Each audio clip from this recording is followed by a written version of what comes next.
Maya Collins slammed her phone face down on the coffee shop counter, so hard the screen cracked. Not because she was angry, because she was done. Done explaining, done apologizing. Done watching people look through her like she was a ghost standing in line at her own life. The barista was already turning away. The man behind her was already sighing. And Maya brilliant. Quietly fierce Maya was already shrinking. But here's what nobody in that coffee shop knew yet. The stranger in the worn work jacket standing 3 people back. He was about to do something so simple, so unexpected, that it would change both their lives forever. Drop a comment below, telling me what city you're watching from. I want to see how far this story travels. And if this kind of story moves you, hit subscribe. Every single story on this channel is made for people who still believe in human kindness. Maya Collins had a system. She'd built it the way a person builds anything meant to survive repeated damage, carefully, quietly, and without ever letting anyone see how much it cost her. Before she left her apartment each morning, she checked 3 things: her keys, her sketchbook, her phone, with the Notes app already open. The Notes app was her voice in a world that didn't know how to listen any other way. 16 words typed in large black font against white background, ready to be tilted toward any cashier, any receptionist, any stranger who might need a moment to understand. Hi, I'm deaf. I'll show you my order. Thank you for your patience. 16 words. She'd written them so many times across so many apps, so many notebooks, so many scraps of paper over the years that she sometimes felt like those 16 words were all she was allowed to be to the outside world. Not a woman, not an artist, not someone with a whole interior life rich enough to fill novels. Just 16 words and a smile designed not to make anyone uncomfortable. Maya was 29 years old. She'd been deaf since she was 4. After a fever that came on fast and left its mark permanently, she didn't remember the last sound she'd ever heard. Sometimes she tried to, lying awake at 3 in the morning in her small apartment in Chicago, staring at the water stain on her ceiling that looked vaguely like a running dog. She couldn't pull it back. There was no memory of a final sound, no last song, no last voice, no last laugh. The world had simply gone quiet, the way a television screen goes dark. And she had spent the next 25 years learning to live inside that silence. She was good at it now. Genuinely good. She had a life she'd built entirely by her own hand. A freelance career illustrating children's books that had found their way into 3 different publishing houses. A small apartment with north-facing windows she'd chosen specifically for the quality of winter light. A routine that kept her anchored. Wake at 7, coffee from her French press, 2 hours of drawing before the day had a chance to interrupt her. Then whatever errands or meetings required her to step outside and navigate the noise she couldn't hear but could absolutely feel. People thought deafness meant quiet. It didn't. It meant feeling the vibration of the world through the soles of your feet, the palms of your hands, the base of your throat. It meant reading rooms instead of hearing them. It meant watching faces for the truth beneath the words.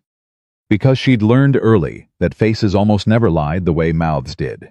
She was, by any honest measure, doing fine. That's what she told her mother during their weekly video calls. That's what she told her audiologist every 6 months. That's what she wrote in the captions of the occasional illustration she posted online.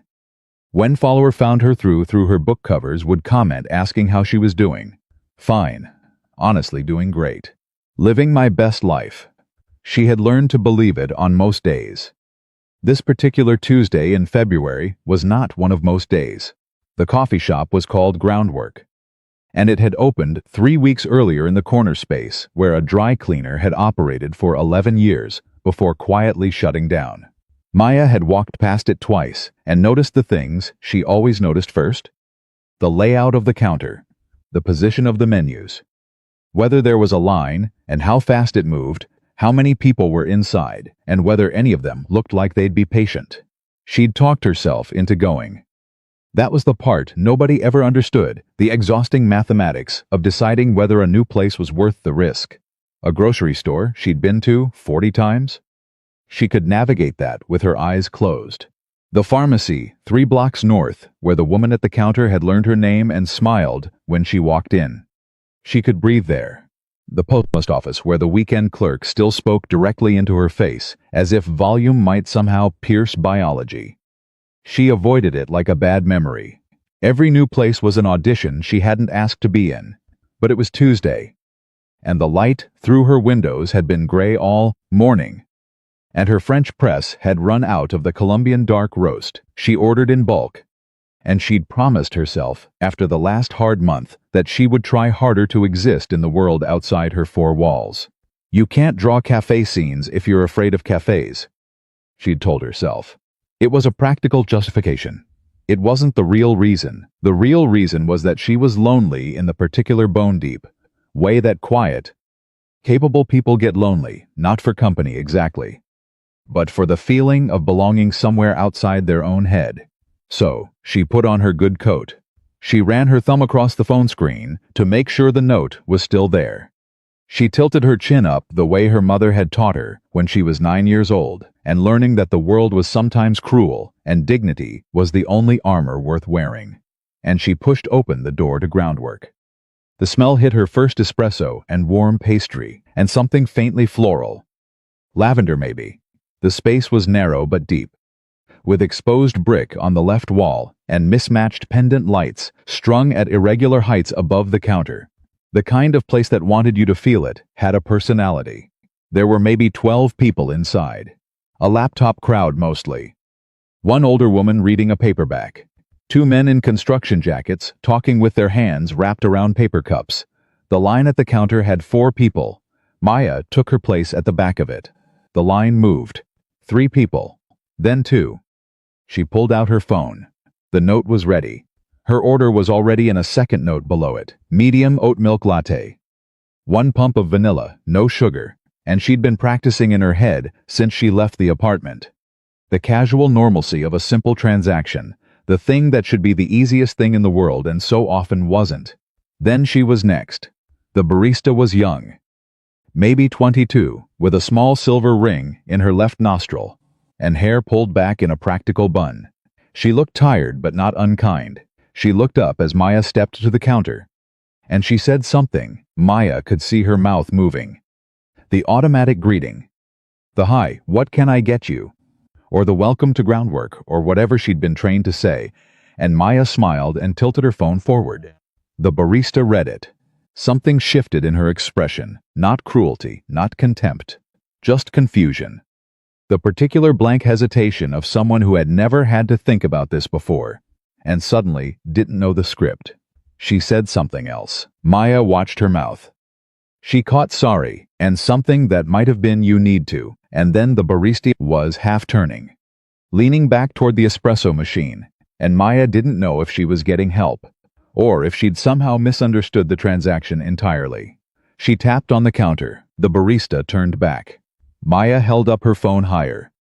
The second note now. Medium oat milk latte. 1 pump vanilla. No sugar. For Maya. The barista nodded at least, that was clear, and typed something into the register and said an amount. Maya could read the number on the screen. She pressed her card to the reader. Good. Fine. This was fine. She stepped to the side to wait. She breathed. And then the man who had been directly behind her in line 50-something, broad-shouldered, in the sharp-edged annoyance of someone running late, stepped to the counter and said something to the barista. And the barista laughed, a small, uncomfortable laugh. And Maya didn't hear a word of it, but she felt the current of it move through the room, the way she always felt things move through rooms. She looked up. The man wasn't looking at her, he was looking at the menu board. His body language was the body language of impatience, shifted weight. Checked watch. Jaw set, and it was possible he'd said nothing about her at all. It was possible. But the 2 women at the closest table had glanced at her. Just briefly. The way people glance at something that has interrupted the ordinary flow of a room. And the barista hadn't made eye contact again since Maya stepped aside. Maya turned toward the window. She pressed her fingers against the cool glass. The rain outside was steady, patient, indifferent. She thought about her sketchbook in her bag. She thought about the light she'd wanted to find today. She thought about a picture book she was illustrating a story, a fox who lived at the edge of a village and was always watching the lights in the windows, and she thought that the fox's expression was still wrong, still carrying too much sadness. And she needed to find the particular shade of longing that wasn't sad but wasn't quite hopeful either. She thought about whether she had oat milk at home. She thought about anything except the burning behind her eyes. Don't, she told herself. You don't get to cry in a coffee shop. You've handled worse than this. She absolutely had. When she was 12, a teacher had stood in front of her entire class and explained that Maya can't participate in listening activities, using that word. Can't, in that voice, the one that made her into a limitation instead of a person. She hadn't cried then. When she was 19, and a hearing boyfriend had said, in the middle of an ordinary argument, sometimes I just wish you could hear me, meaning it literally. Not even registering how it landed, she hadn't cried then either. She'd just gotten very quiet. Which in retrospect was its own kind of joke. She was 29, and she had survived things larger than a cold shoulder in a coffee shop, and she was not going to cry over oat milk. The name board near the espresso machine had 4 names on it. Maya's wasn't one of them yet. She looked at the door. It was a 14-minute walk home. She could leave the coffee here unclaimed if they made it. She could just go. She had good coffee equipment at home. She could order the beans online. She had a sketchbook and a north-facing window, and a fox illustration that needed fixing, and she didn't need this. Whatever this was, she didn't need to stand in a place that made her feel like an inconvenience just to prove something. She reached for her bag. She didn't hear him approach. She never heard anyone approach. That was one of the textures of her daily life. The way people appeared at the edge of her vision, rather than announcing themselves through sound. Usually she kept herself positioned to see doorways. Usually she sat with her back to a wall. She'd let her guard down watching the rain.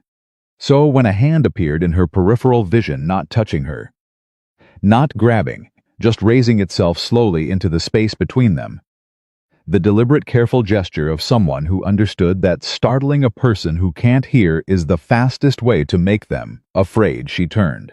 The man was around 35 or 37, she guessed. Medium height, working man's hands, rough at the knuckles. A jacket that had seen a lot of weather. A face that looked like it had been through some weather too, not beaten down, but lived in. The kind of face that had organized itself around something difficult and kept going anyway. He was signing. She didn't process it immediately because she was not expecting it. And her brain needed a half-second to switch modes. Then she read it. His hands were not fluent. The signs were careful and slightly slow, and he made a small wrong motion with his wrist that changed weight into something approximating wail, which in any other moment might have made her laugh. But his face was entirely serious. Not the athirsius of someone performing a virtue. The serious of someone genuinely trying. He signed it again, more carefully. Take your time, I understand. She stared at him. He held her gaze and didn't flinch from it, and didn't add anything, and didn't look over his shoulder to check if anyone was watching him stand, here talking to the deaf woman near the window. She felt something in her chest, not a grand emotional revelation. Not the kind of thing that would make sense to describe to someone else, just a small, specific release, like a door that had been held shut by pressure, finally being allowed to swing open an inch. She signed back, carefully, watching his face. You know sign language? His expression changed, a flash of something that might have been embarrassment or honest self-assessment. He signed. Slower, the ASL halting but legible. A little. Learning, my daughter's friend. Deaf. He paused. Reconsidered. Tried again. My daughter, her friend is deaf. I wanted to learn. Maya looked at him for a long moment. Okay, she said. She spoke when it felt right. When the context was clear and the other person needed the spoken word as a bridge. Her voice was distinct. The particular cadence of someone who has never heard themselves speak and has learned to produce sound through feel rather than imitation. She knew it sounded different. She didn't apologize for it. He didn't blink at it. My name is Daniel, he said. and he signed it simultaneously, the D hand shape moving in a small circle at his chest. "Can I help you order?"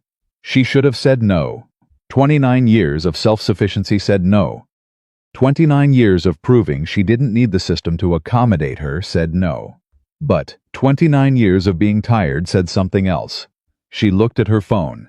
She looked at the counter. She looked at this man who had learned sign language because a child he cared about needed it, not because it was required. Not because it was professionally necessary, but because he'd decided that entering someone else's world was worth his time. She looked back at him. "Yes," she said. "Thank you." What happened next was, on the surface, completely ordinary. A man walked to a coffee shop counter and relayed a drink order. The barista typed it in. The drink was already paid for. She turned back to the espresso machine.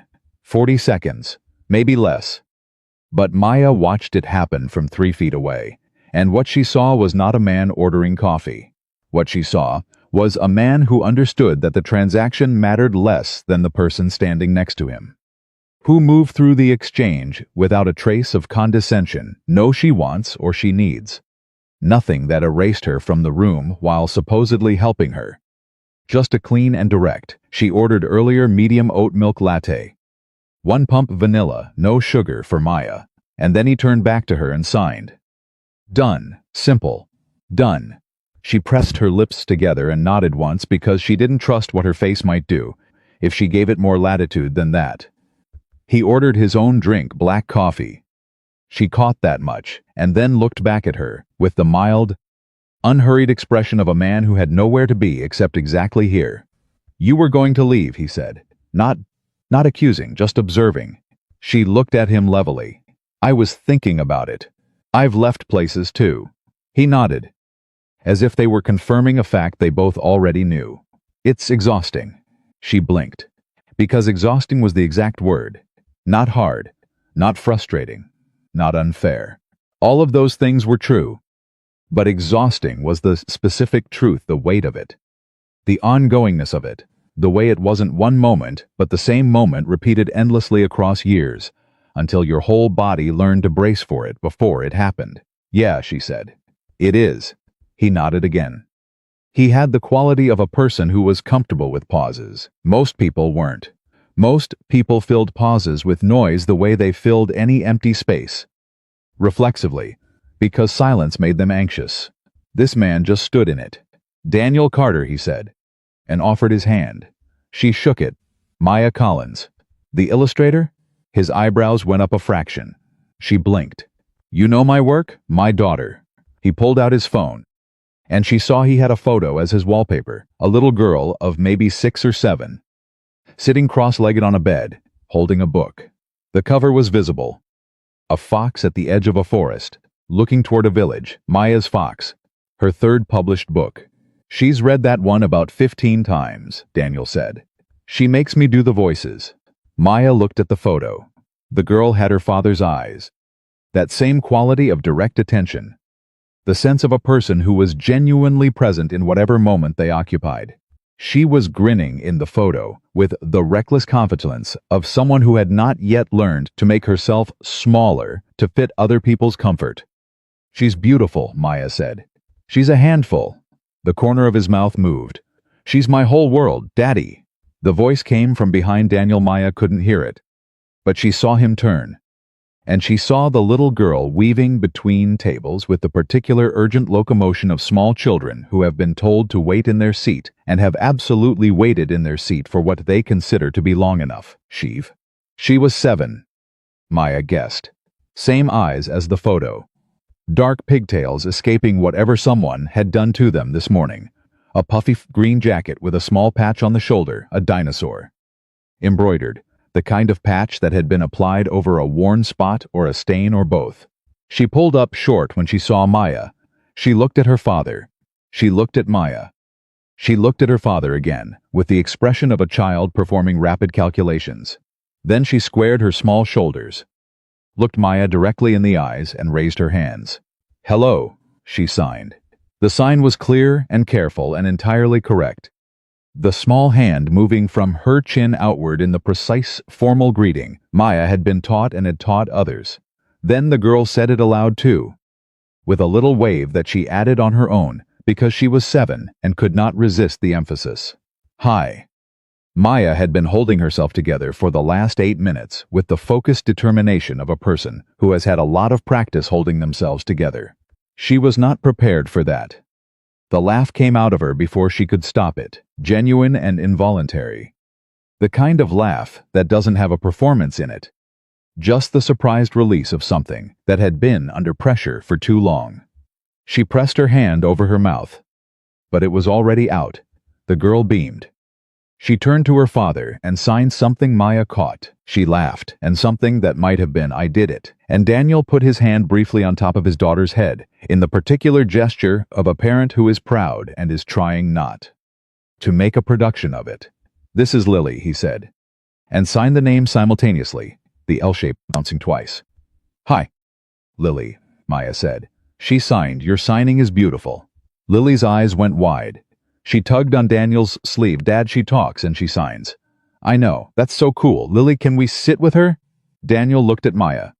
Not the way most people looked at her. Not with the well-meaning presumption that her presence was already arranged by the fact of needing help, but with the genuine, patient question of a man who understood that her time and her comfort were hers to give or not give.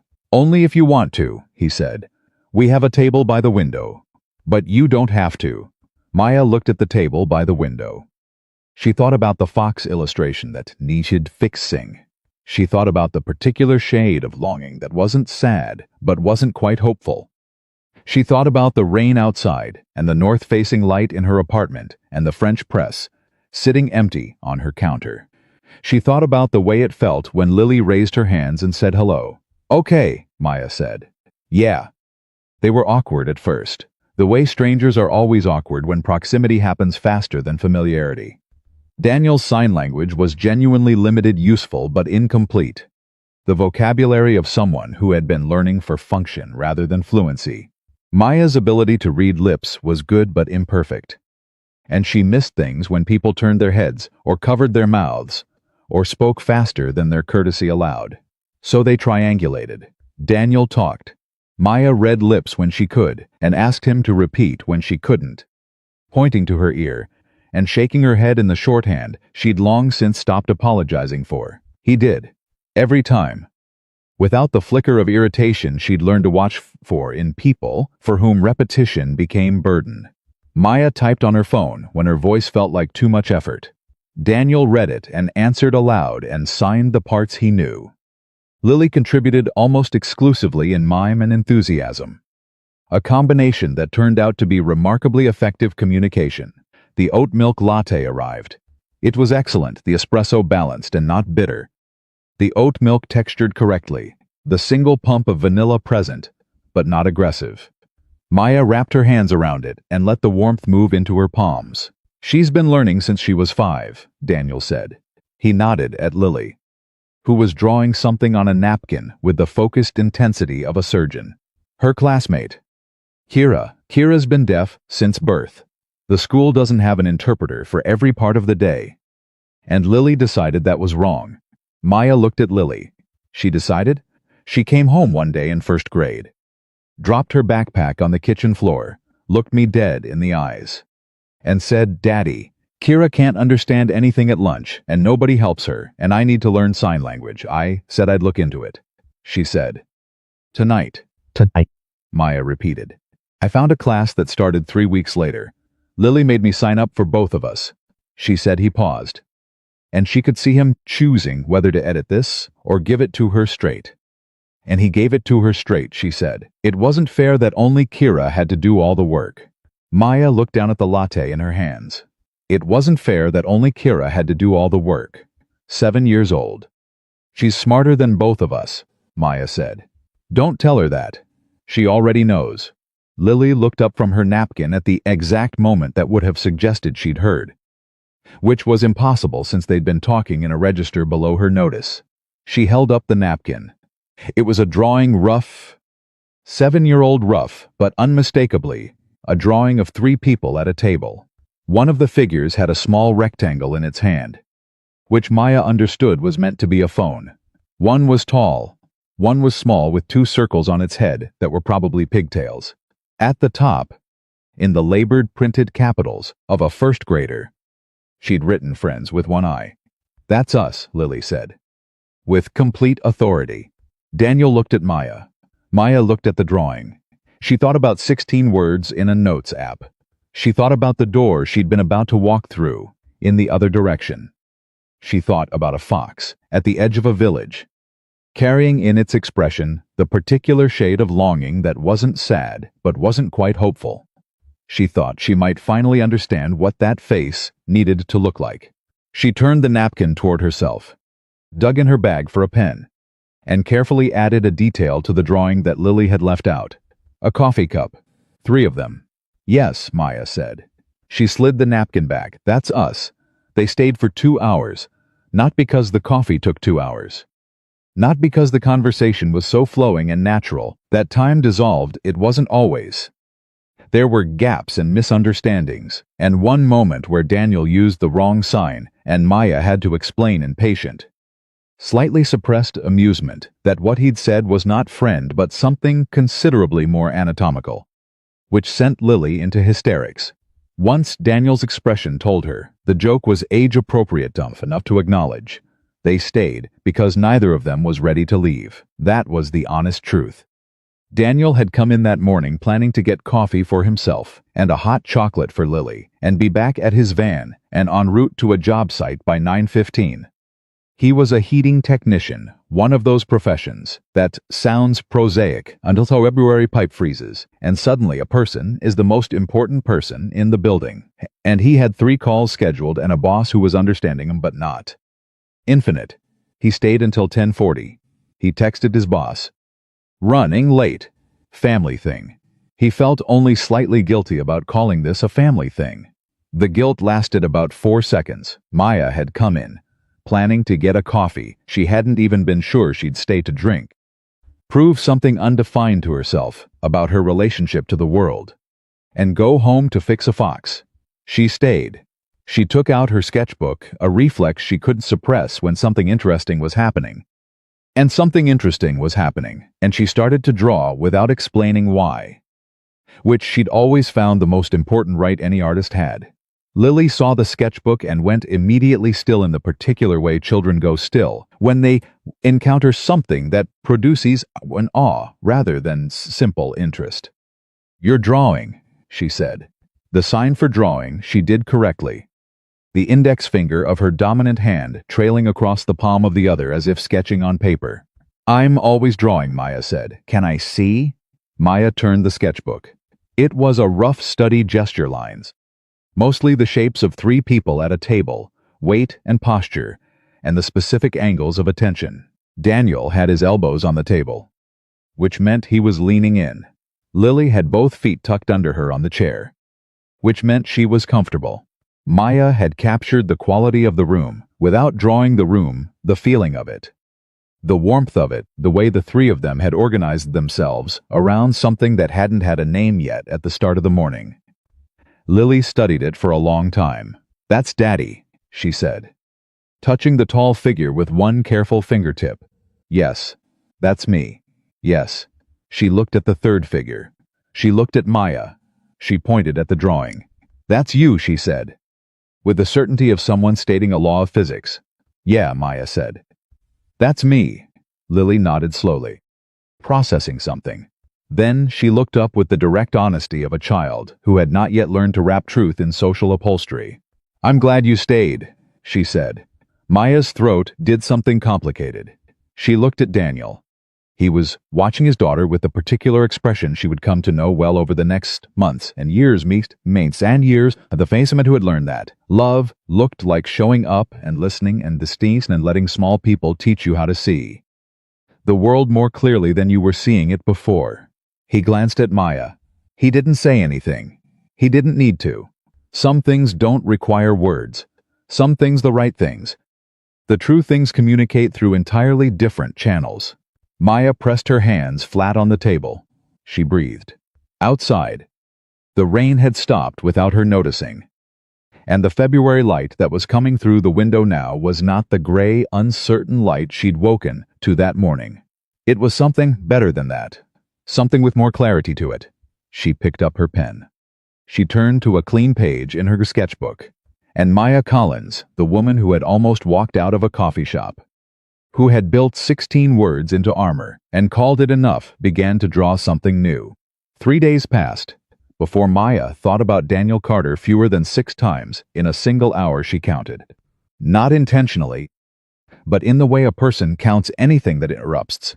The rhythm of ordinary thought, the way you notice as every time a song lyric resurfaces, every time a face rises up behind your eyes, when you're supposed to be focused on something else entirely.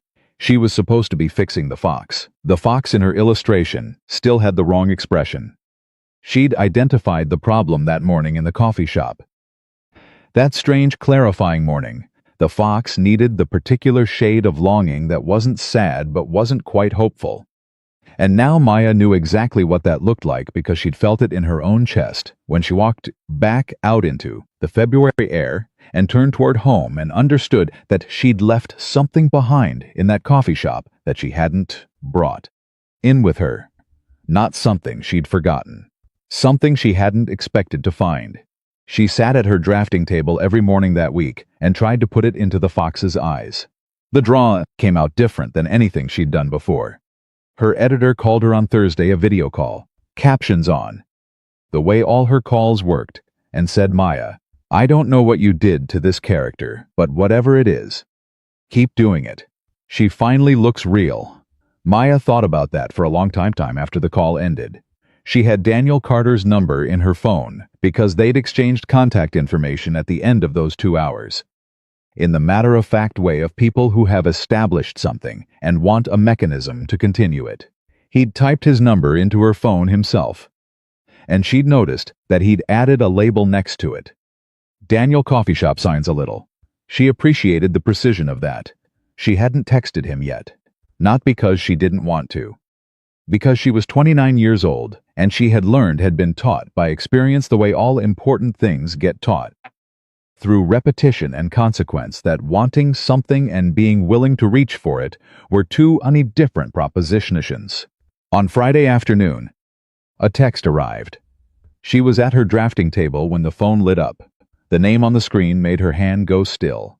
Daniel Coffee Shop signs a little. She looked at it for exactly 4 seconds before she opened it. "Hi, this is Daniel. From Groundwork on Tuesday. You probably remember. Sorry, I don't know how to start a text.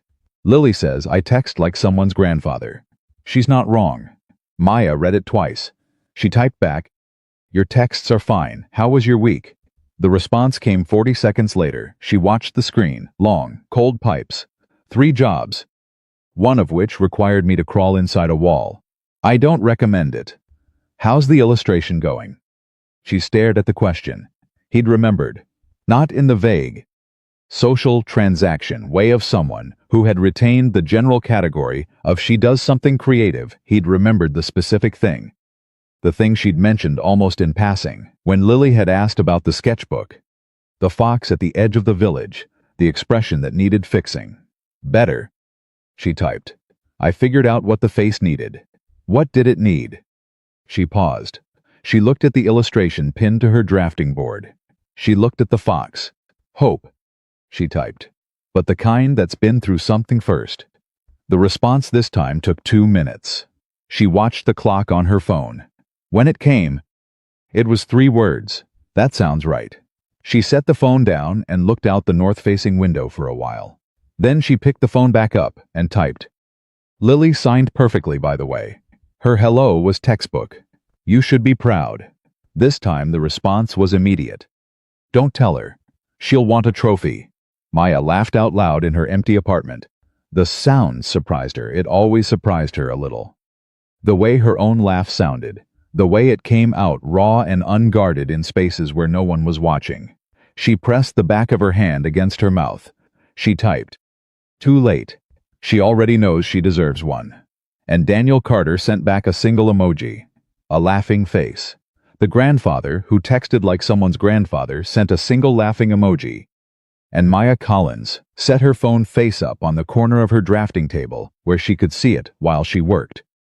And she went back to the fox, and the fox finally looked the way it was supposed to look. She finished the illustrations that night. It was the best thing she'd ever drawn. She knew it immediately, and without false modesty. The way an artist sometimes knows, not from ego, but from the feeling of having finally translated something true. The fox stood at the edge of the village, looking toward the lights in the windows. Its eyes held the particular expression Maya had been searching for. It had been through the dark. It was still standing at the edge, but it was leaning just slightly, almost imperceptibly toward the light. She photographed it and sent it to her editor. Then, on impulse she didn't fully analyze, until later she photographed it again and texted it to Daniel. His response came 11 minutes later. She imagined him at the end of a long Friday, maybe getting Lily ready for bed, maybe cleaning up the kitchen, doing the 1,000 small necessary things that kept a household running when one person was doing the work of two. "That's incredible," he wrote. "She looks like she just decided something." Maya stared at the screen for a long time. "Yes," she typed finally. She did. The following Tuesday, she went back to groundwork. She told herself it was because the oat milk latte had been genuinely excellent, and she deserved good coffee, and proximity to her apartment was a reasonable logistical consideration. She did not examine this reasoning very closely. She arrived at 8:15. The line was shorter than the previous week. The barista, with the silver nose ring, recognized her. Maya could see it in the fraction of a second's adjustment in her expression. The shift from automatic greeting to specific recognition, and before Maya could reach for her phone, the barista had already turned the register screen toward her, so the total was visible. Already typed in the medium oat milk latte, with 1 pump vanilla. Already treating the transaction as ordinary, because it was ordinary. It was supposed to be ordinary. Maya pressed her card to the reader. She looked at the barista. Her name tag said Cass and signed. "Thank you." Cass looked startled, then pleased. Then she raised one hand in an approximation of a wave that was also an approximation of a sign. Uncertain, but genuinely trying. Maya understood it. She understood the gesture beneath the gesture. She stepped aside to wait. She did not look at the door. She did not do the math of the 14-minute walk home. She found a table by the window, and she sat down, and she put her sketchbook on the table, and she ordered a coffee at a coffee shop, and she stayed. When Daniel arrived at 8:43, she saw him before he saw her. Through the window, walking fast and looking like a man who had been running slightly behind all morning and had simply incorporated the running behind into his normal pace, she was on her second drawing. He saw her through the glass. He stopped. Something moved across his face. Not surprise exactly, because surprise disappears in half a second. And this was something that settled. He raised a hand in a wave. She raised hers back. He came in. He ordered black coffee. She'd already learned that about him. No modifications. No hedging. The coffee order of a man with uncomplicated tastes, and probably not in his morning to make decisions about syrups. And he came to her table, and he set down his cup, and he sat across from her with the straightforward ease of someone who had decided that this was where he was supposed to be. "You're here," he said, and signed it simultaneously. The signs approximate but clear. "I'm here," she said. "Lily asked about you 4 times this week." "Only 4? She's been exercising restraint." He wrapped both hands around his cup. "She's also learned 6 new signs. She's been practicing on the dog." "You have a dog?" "Technically, the dog belongs to our neighbor, but he's developed a preference for our kitchen." "So," he shrugged. "We have a dog." Maya looked at him for a moment. "What's his name?" The neighbor named him Commodore. "We call him Comet because he moves fast and crashes into things." She pressed her lips together. "That's a good dog name." "He's a good dog. Bad at boundaries." "Sounds familiar." Daniel looked at her over his coffee cup with an expression that was trying not to become a smile. He failed. The smile arrived, reluctant and genuine, and it changed. His entire face moved through it the way light moves through a room when someone opens a curtain, illuminating things that had been perfectly visible before but looked different in the new light. She had not been prepared for that either. She looked down at her sketchbook. "Can I ask you something?" she said. "Yeah." She looked up. "You learned sign language because of Lily's classmate." "Right.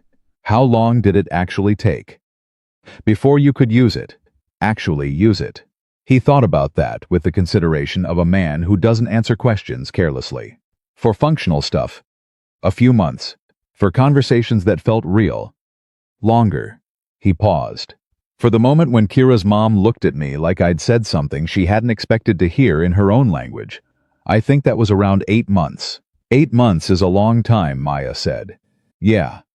He took a slow drink of his coffee, but she'd been waiting longer. Maya sat with that. "Why?" she asked. "I mean, and I'm asking directly." "Because I'm always going to ask directly, why did it matter to you? Kira isn't your kid.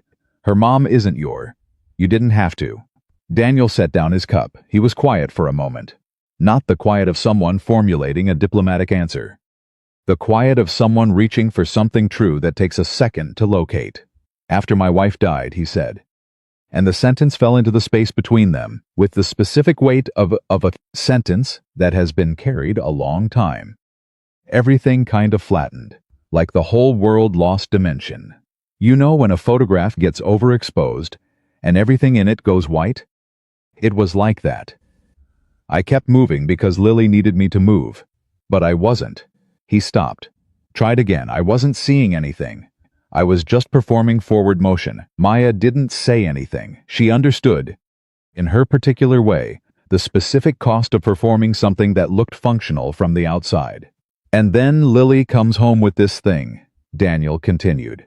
"This declaration. Basically, we're learning sign language, Daddy, tonight. And I'm exhausted. And I'm grieving. And I have a job and a kid and a dog that isn't technically mine. And I think, okay, fine. One class. She'll lose interest." He looked at Maya. "She did not lose interest." "No," Maya said. "I didn't think she would. And I didn't either. That was the thing." He leaned forward slightly. "About 3 weeks in, I'm sitting in this community center classroom with Lily next to me and a teacher who is also deaf and is teaching us her language. And I'm learning how to say something. And I wake up. That's the only way I can describe it. I come back into focus. Because I'm doing something that requires me to see someone else's world instead of just surviving inside my own." He paused. "Lily knew," Maya said. "I think so." He looked at his hands. "I think she understood at 7 years old that her dad needed to be useful to someone. And she gave me that." Maya thought about a 7-year-old who had looked at a father shrinking inside his own grief and had brought him at himself through an act of radical, practical empathy. She thought about Lily's drawing. "Friends. One eye. Your wife," Maya said carefully. "What was she like?" The question surprised him. She could tell from the slight adjustment of his posture, the way a person moves when a door opens that they hadn't expected to be offered. But he didn't retreat from it. "Sarah," he said. "She was direct. Like you. Actually, she didn't waste time on preamble. She'd tell you exactly what she thought, and then she'd make you coffee and act like the directness was an act of care." Which it was. He smiled. And this time the smile had grief in it. The complicated texture of love that outlives its object. She made the best coffee, better than anything in this place. "High bar," Maya said. She knew it. She was modest about most things, not about the coffee. "Good," Maya said. "People should know their strengths." He looked at her. "What are yours?" She didn't hesitate. Drawing. Reading faces. Knowing when someone is lying about being fine. He raised an eyebrow slightly. "You're fine," she said. "Mostly. But you're also tired in a way that sleep doesn't fix." He was quiet for a moment. "Yeah, that's okay," Maya said. "You don't have to fix it today." He looked at her across the small table with its 2 coffee cups and her open sketchbook between them. And he had the expression of a man who has heard something he wasn't expecting to need to hear. "Can I ask you something now?" he said. "Yes. When you're in a room and something happens, something that makes you feel like that. Like what happened at the counter last week, do you ever say anything to the person who did it?" Maya considered this question with the same honesty he'd applied to hers. Sometimes. When I think it'll do something. When the person seems reachable. She paused. A lot of times I don't. Because the cost of educating every stranger who doesn't think before they act is I can't afford it. I don't have enough of myself left over after everything else. That's not fair. No, she agreed. It's not. I want to say something else, he said. But everything I can think of sounds like a platitude. And you don't deserve platitudes. She looked at him steadily. Then don't say one, okay? Thank you for not saying one. Okay, they sat with that for a moment. Outside. The February morning was bright and cold and entirely indifferent to the fact that two people inside a coffee shop were having a conversation that was doing something to both of them. Then Lily appeared. Maya turned to the door she'd learned in the first 2 minutes of knowing Lily that the child generated her own force field. A kind of attention magnetism that meant Maya's eyes found her before her brain had consciously registered the arrival, and Lily was coming in through the door in her green jacket with the dinosaur patch.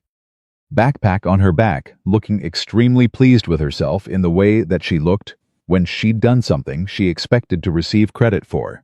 She walked directly to the table. She set down her backpack. She looked at Maya.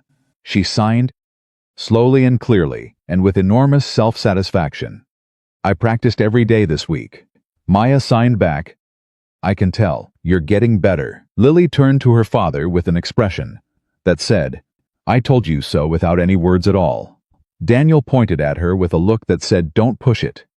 Lily sat down and pulled a library book out of her backpack, with the energy of someone establishing their credentials. She practiced on Comet, Daniel said to Maya. He's a good audience, Maya said. He's very supportive, Lily said, without looking up from her book. He never tells me I'm doing it wrong. That's because he can't tell the difference between wrong and right, Daniel said. That's what makes him a good audience. Daniel looked at Maya.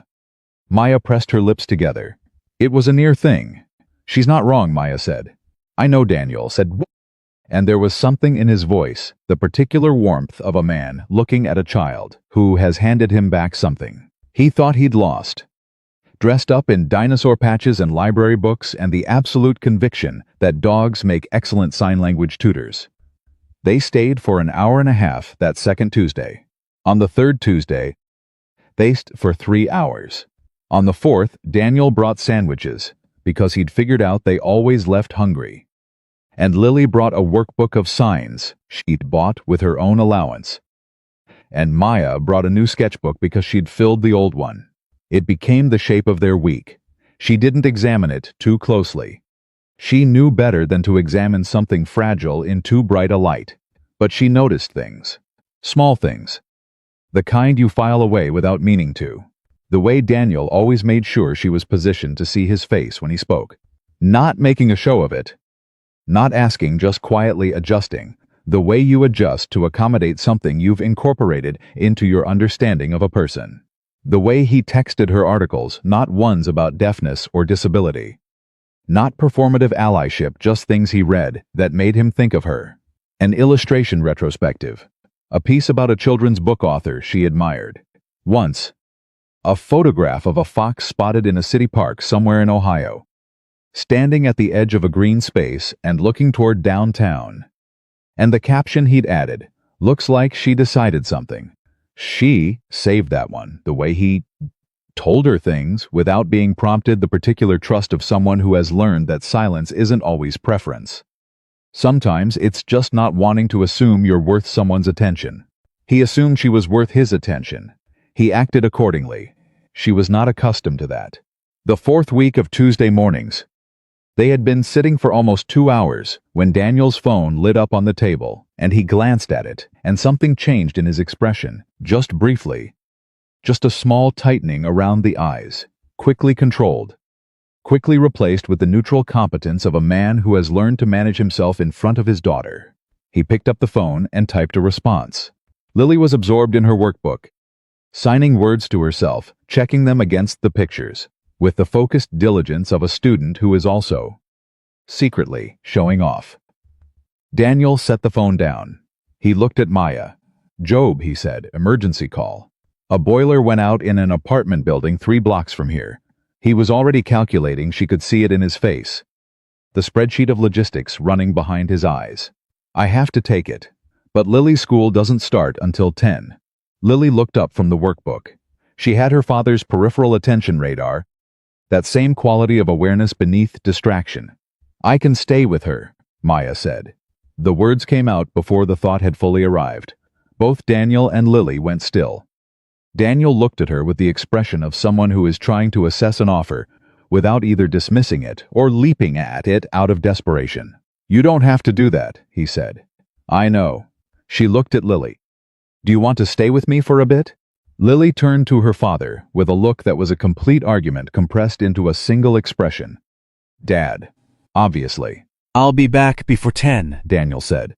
He was talking to Lily but looking at Maya. I'll text you updates. Go, Maya said. The boiler people are probably cold. He stood. He picked up his jacket. He looked at Maya for a moment with an expression she was still learning to read. She had a strong facility for faces. It was one of her particular skills. But Daniel Carter had faces within faces. Depth beneath the surfaces, and she was still in the early chapters of understanding him. Thank you, he said. Go, she said. He went. And for the next hour and 20 minutes, Maya Collins sat in a coffee shop with a 7-year-old girl who asked her approximately 47 questions she counted. This time on purpose about drawing and foxes and colors, and whether Maya thought dogs could learn sign language if you tried hard enough, and what her favorite book was, and whether she'd ever drawn a dinosaur and could she teach her how to draw. Eyes, because eyes were the hardest part of any face. Maya answered every single one. At one point, Lily put her chin in her hands and looked at Maya with the penetrating assessment of a child who has decided she is old enough to ask the thing the adults are not saying. Do you like my dad? She asked. Maya kept her expression neutral. I like both of you. That's not what I asked. Maya looked at her for a moment. Lily looked back with the unblinking patience of a child who has learned that adults respond to silence. Your dad, Maya said carefully, is one of the most decent people I've met in a long time. Lily seemed to weigh this. He doesn't talk about himself a lot. I noticed. He talks about me a lot instead. She said this with neither vanity nor complaint, just observation. Mom used to say he was better at loving people than at knowing he was worth being loved. The sentence landed in Maya's chest with the precision of something that had been aimed. She sounds like she was very smart, Maya said. She was. Lily picked up a crayon from the small cup of them that Maya kept in her bag and turned it in her fingers. He gets sad sometimes and thinks I don't see it. Do you? Always. She set the crayon down. He's better now than he was. But some nights I can hear him. She paused. I can hear him sitting in the kitchen when he thinks I'm asleep. He just sits there, not doing anything. Maya thought about the sound that no sound made. The particular volume of a man sitting alone in a kitchen at 2 in the morning, because the grief had gotten loud again and there was nowhere it could go. You're a good kid, Maya said. I know, Lily said simply. Then, with the directional instinct of a 7-year-old who knew when a conversation had reached its destination. Can you teach me to draw eyes now? Maya pulled the sketchbook in front of her. Eyes, she said, are the hardest part. But that's also why they're the most important. She showed Lily how the shape of an eye was not a simple oval, how the iris held the light, how the direction of a gaze told you everything a person was thinking before they opened their mouth. Because the eyes I decided first, and the mouth followed. Lily leaned over her shoulder and watched with total focus. You're showing where they're looking, she said. Yes, because where you look is where your heart is. Maya's hand stilled on the page. She turned to look at Lily. Lily was looking at her drawing with complete seriousness, tracing the line of the eye with one small finger without touching the page. That's what my mom said, Lily added, not sadly. Just as fact. She said you could always tell what someone really wanted by watching where their eyes went when they thought nobody was looking. Maya turned back to the sketchbook. She picked up her pen again. She drew a pair of eyes on the page, not the fox's eyes. Not any character's eyes, just eyes, looking at something just outside the frame of the page. and she left the direction of the gaze pointed slightly off-center, slightly towards something the viewer couldn't see. Because that was what hope looked like, she'd decided. Not looking directly at the thing, looking toward it. Still finding the angle. When Daniel came back at 9:52, jacket smelling of winter and pipe insulation, he stopped in the doorway and took in the scene. His daughter, sitting cross-legged on the coffee shop chair. A sketchbook open in front of her, a pen in her hand, attempting with enormous concentration and considerable success to draw a pair of eyes. He crossed the room and looked over Lily's shoulder. He looked at Maya. "She's a natural," Maya said. Lily held up the sketchbook without looking away from it. The gesture of an artist who was not finished but was willing to allow a preview. Daniel studied it for a moment. "That looks," he stopped. "Like what?" Lily asked. He shook his head slowly. "Nothing. It's really good. Bug. You've got the light right."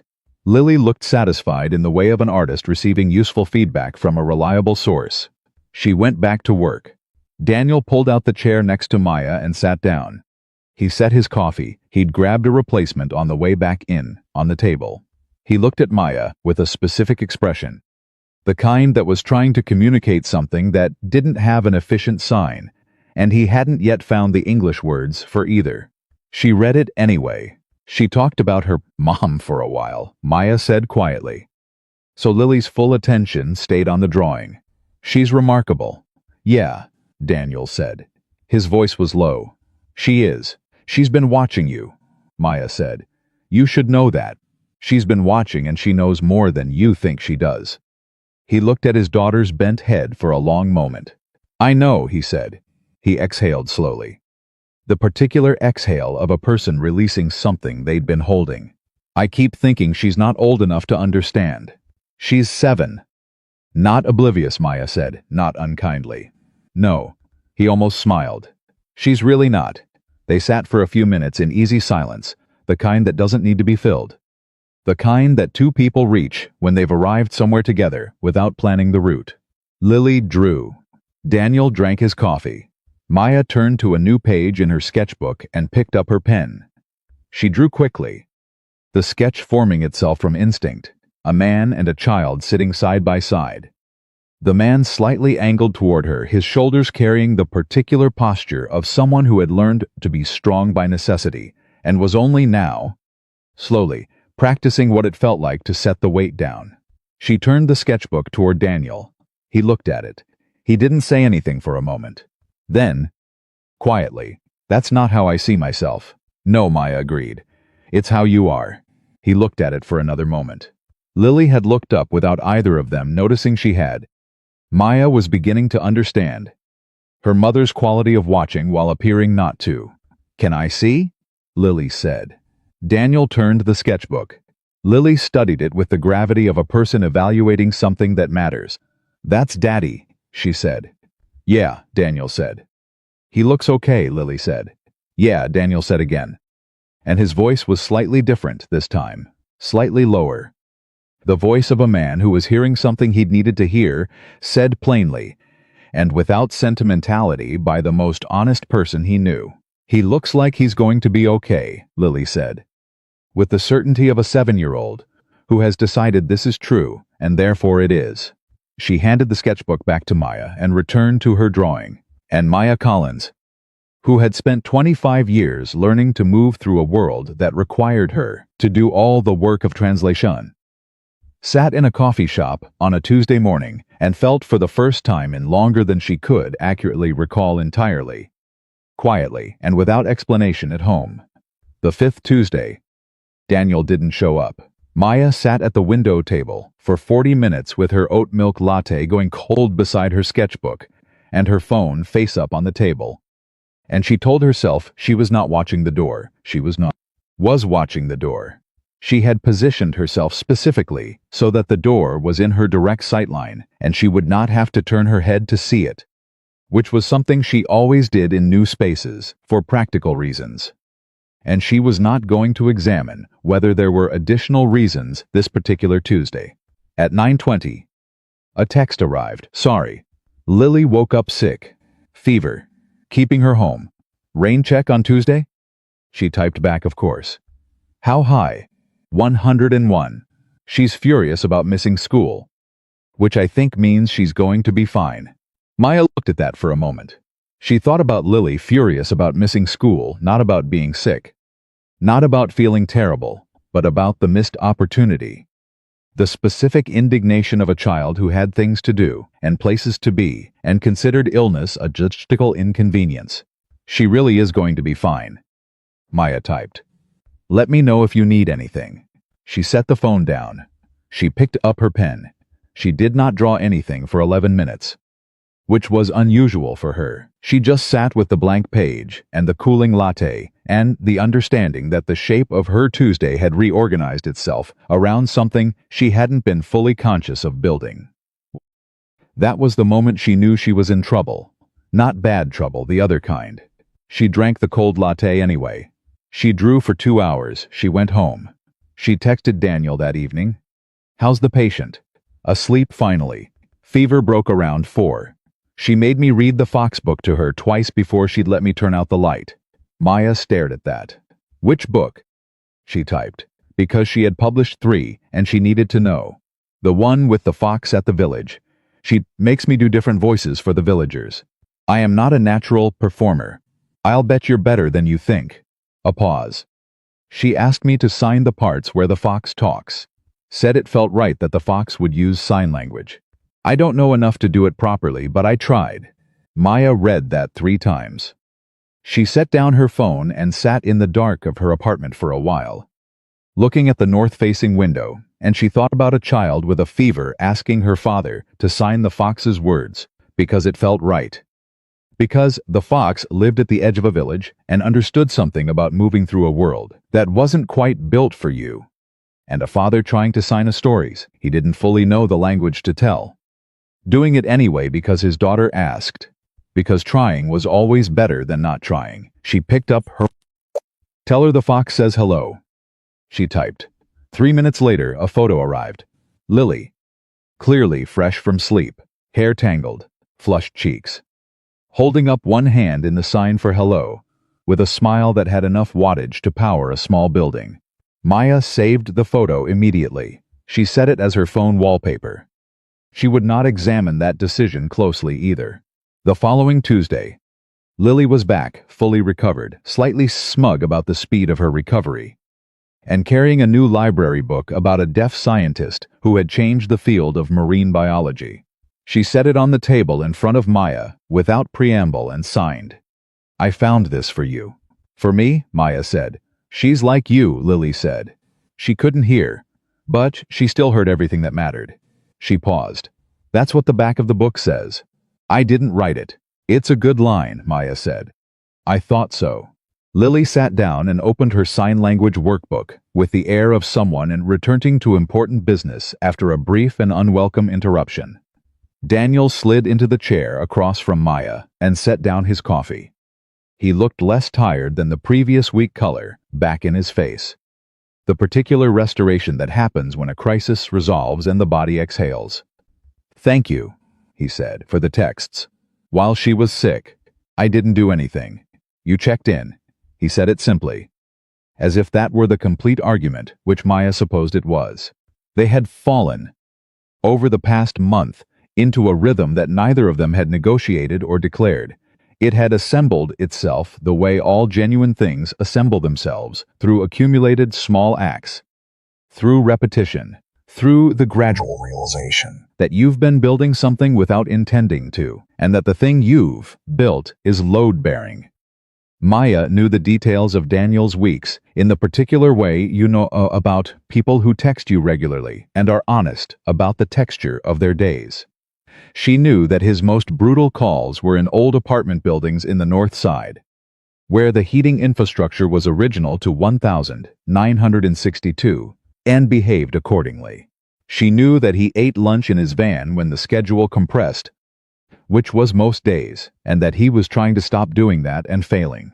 She knew that he coached Lily's reading at night, and that they were currently on a novel about a girl who solved mysteries, and that Lily was convinced she personally could solve the same mysteries faster than the protagonist. and that Daniel secretly agreed. Daniel knew things about Maya's weeks too. He knew that her second book was being translated into Portuguese and that she found this baffling and wonderful. He knew that she had a complicated relationship with the online deaf community, not from lack of care, but from the particular exhaustion of being visible as a category rather than as a person. He knew that just strangers on the train, the way some people listen to music, tuned in to something private and sustaining. He knew that she did not talk about her childhood easily, but that when she did, it was worth waiting for. They knew each other's coffee orders and usual chairs and the approximate time each of them arrived on Tuesday mornings. They knew how the other person's face moved when something was funny versus when something was painful versus when something had landed directly on a truth they'd been avoiding. Maya had started noticing, in the previous 2 weeks, that Daniel had a specific expression he used when he was about to say something he wasn't sure he should say. A slight tightening. A half-second's pause before the sentence arrived. A look that assessed the distance before deciding whether to cross it. He was doing it now. Across the coffee table, with Lily absorbed in her workbook beside him. Maya looked at him directly. Say it. He looked at her. Say what? Whatever you've been deciding whether to say for the past 5 minutes. He exhaled. I have a company dinner. Next Friday. It's the kind of thing I'm supposed to bring someone to, and I have no one to bring, and I've been saying I'll go for loan for 3 years. My boss keeps giving me the face. Maya looked at him. I'm not asking you to, it's not a. He stopped himself, tried a different entry point. I thought maybe you'd come if you wanted. If it's too much, I completely understand. There'd be a lot of people, and probably some loud music, and it's bad logistics for you. I know that, I'm just. He stopped. Yes? He said. Yes. I'll come. She picked up her coffee. Stop talking yourself out of things. Lily had looked up from her workbook. She signed something to her father that Maya caught completely, a single sign. Clear as a bell. Good. Daniel pointed at his daughter without looking at her. Don't. Lily looked elaborately innocent and returned to her workbook. Maya pressed her mouth flat and looked out the window and absolutely did not smile. The company dinner was at a restaurant on the West Loop that specialized in the kind of acoustics that made Maya preferred communication methods challenging open ceilings, hard surfaces, the ambient noise of 200 people conducting business-adjacent socializing in a compressed space. She'd spent 20 years learning to navigate rooms like this. She'd also spent 20 years choosing not to, when the choice was available. She wore the blue dress she'd bought for her publisher's holiday party 2 years ago and had worn once and considered returning because it felt like too much. She kept it in the end. She was glad now. Daniel was waiting outside the restaurant when she arrived. He'd gotten there early, which she would learn was simply the way he operated, always early, always positioned so the person he was waiting for didn't have to search for him. He looked different out of the work jacket, not unfamiliar, but differently framed, the same face, the same quality of attention, but calibrated for a different kind of evening. He saw her, and something moved through his expression that he didn't try to control. She appreciated that he didn't try to control it. You look, he started. Don't, she said, not unkindly. Let's just go in. He almost smiled. Okay. He'd emailed the restaurant ahead of time. She found this out when they arrived at the table, and the server, without being prompted, without any visible negotiation, handed her a printed menu version with slightly larger text and made sure to stand where she could see his face. Small things. Thought through things. The kind of thing a person does when they've spent time thinking about someone else's experience before the moment requires it. She looked at Daniel. You called ahead, she said. I made a few calls, he said. You didn't have to. I know. She looked at the menu. She looked back at him. She thought about 16 words in a notes app. She thought about everything she'd armored herself in for 29 years, against the assumption that the world didn't have room to accommodate her. Thank you, she said. You're welcome, he said. Simply. No performance. No expectation of credit. They got through the dinner. Not without friction. There were moments when the table conversation moved too fast and she lost the thread. Moments when someone across the table spoke to her with the particular over-enunciated slowness of someone who has been informed there is a deaf person present and has adjusted their register accordingly, which was its own specific flavor of condescension that she'd learned not to spend energy on. She sat next to Daniel, and he stayed attuned without making it visible, catching the moments when she'd lost something, and turning slightly to provide what she needed, a repeated phrase. A quick typed word on his phone, once just a small nod that meant I'll explain later, and that he did explain. Leaning slightly toward her in the space between courses, his boss, a broad man named Walter with an honest laugh, shook her hand at the end of the evening and said, looking at her directly, speaking at a normal pace, letting her read him without adjustment, "Daniel talks about your work. I looked it up. My grandkids would love it. They should read it." Maya said, "I'll make sure they do." He looked at Daniel. "She's good." Carter. "I know," Daniel said, on the sidewalk after. The February cold sharp and the city loud around them.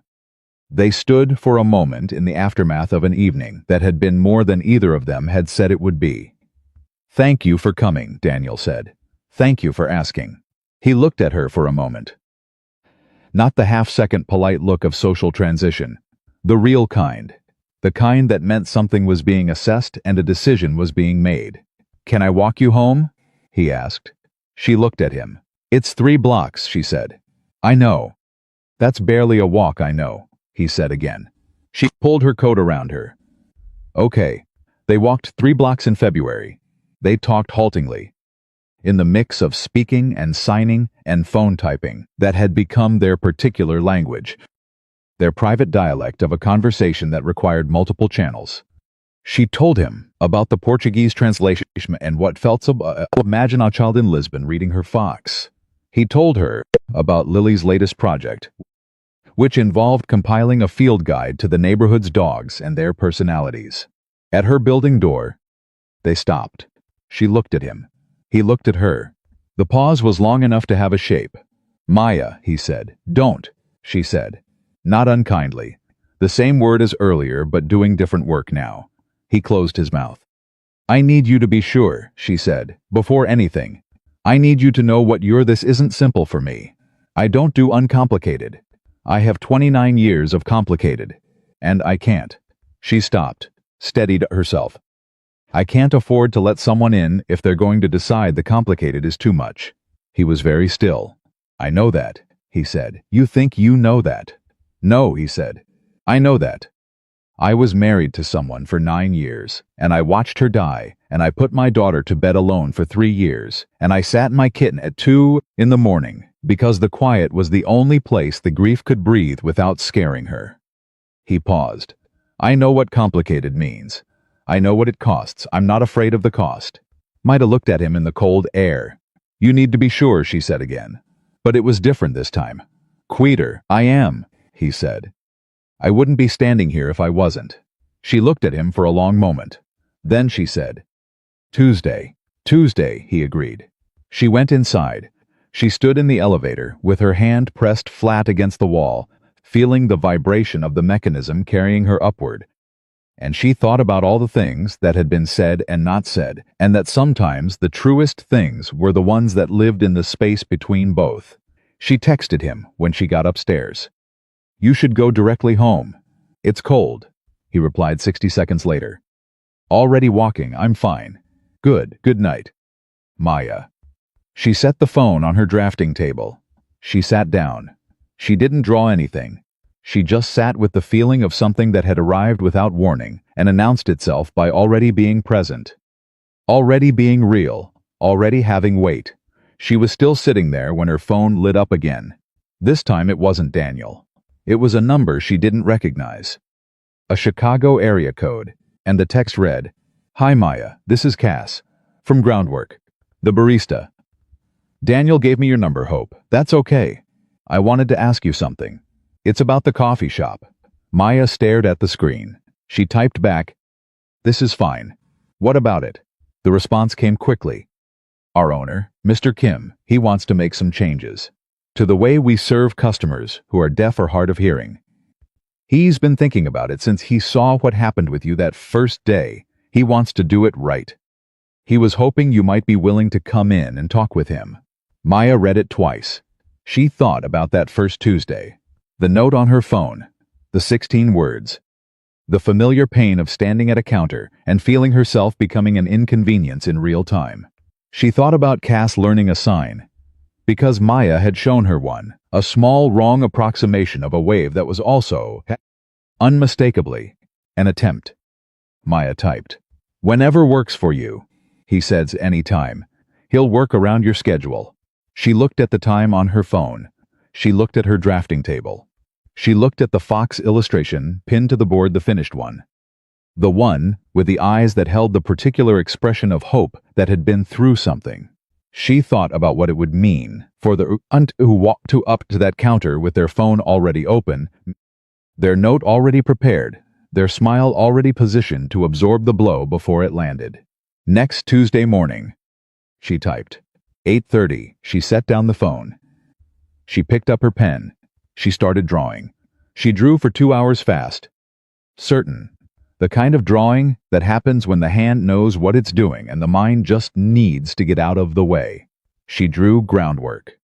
She drew the counter and the line and the specific geometry of a space that had been designed without thinking about people like her. And then she drew it differently. Small changes, practical changes. The kind of adjustments that cost almost nothing and mean everything to the person who needed them. She was still drawing when another text arrived. This one was from Daniel. Lily wants to know if you can come to her class next week. Show and tell. She wants to show you. Maya looked at that for a long moment. Show them me? She typed. Show them how to say hello in sign language. She thinks everyone should know how. Maya put down her pen. She pressed her hand over her mouth. She breathed through it. Then she picked up the pen again and typed back, tell her yes. She drew until 1 in the morning. She drew the coffee shop the way it could be. She drew a child standing at the front of a classroom with her hands raised, showing 26 other children how to say hello in a language that most of them had never been taught because no one had yet told them it was worth learning. She drew the fox at the edge of the village. But this time the fox was walking toward the lights, one paw extended, weight forward. The expression in its eyes no longer the particular shade of longing that wasn't sad but wasn't quite hopeful. Something else now. Something decided. 3 weeks after the company dinner. On a Tuesday morning in the 3rd week of March, Lily's classroom had 27 children in it. 1 teacher and 2 adults standing at the front, a children's book illustrator who communicated in multiple languages simultaneously, and a heating technician who had taught himself one of them because a child he loved needed it. The teacher had asked the class to sit quietly. The class had not quite managed quietly, but had achieved an approximation. Lily stood at the front with the confidence of someone who had been anticipating this moment for 11 days and had practiced her introduction 4 times in front of Comet, who had been a supportive audience. This is Maya, Lily said. She signed it simultaneously. The M hand shape, her own personal adaptation that wasn't textbook ASL but was unmistakably herself. She draws the Fox books. And she's my friend. She signed friend correctly. Hands clasping in the specific ASL gesture, and looked at Maya with a satisfaction that communicated clearly. I practiced this one especially. Maya stood before 27 children and felt something she hadn't expected to feel in a first-grade classroom on a Tuesday morning in March. C-teen. Not as a category. Not as a demonstration or a lesson or an example of something. Just seen. The way Lily's eyes moved to her face when she signed. The way Daniel stood slightly to her left and angled toward her without thinking about it. The way the children looked at her with the particular quality of attention children have when they are genuinely interested rather than performatively polite. Who wants to learn how to say hello? She said.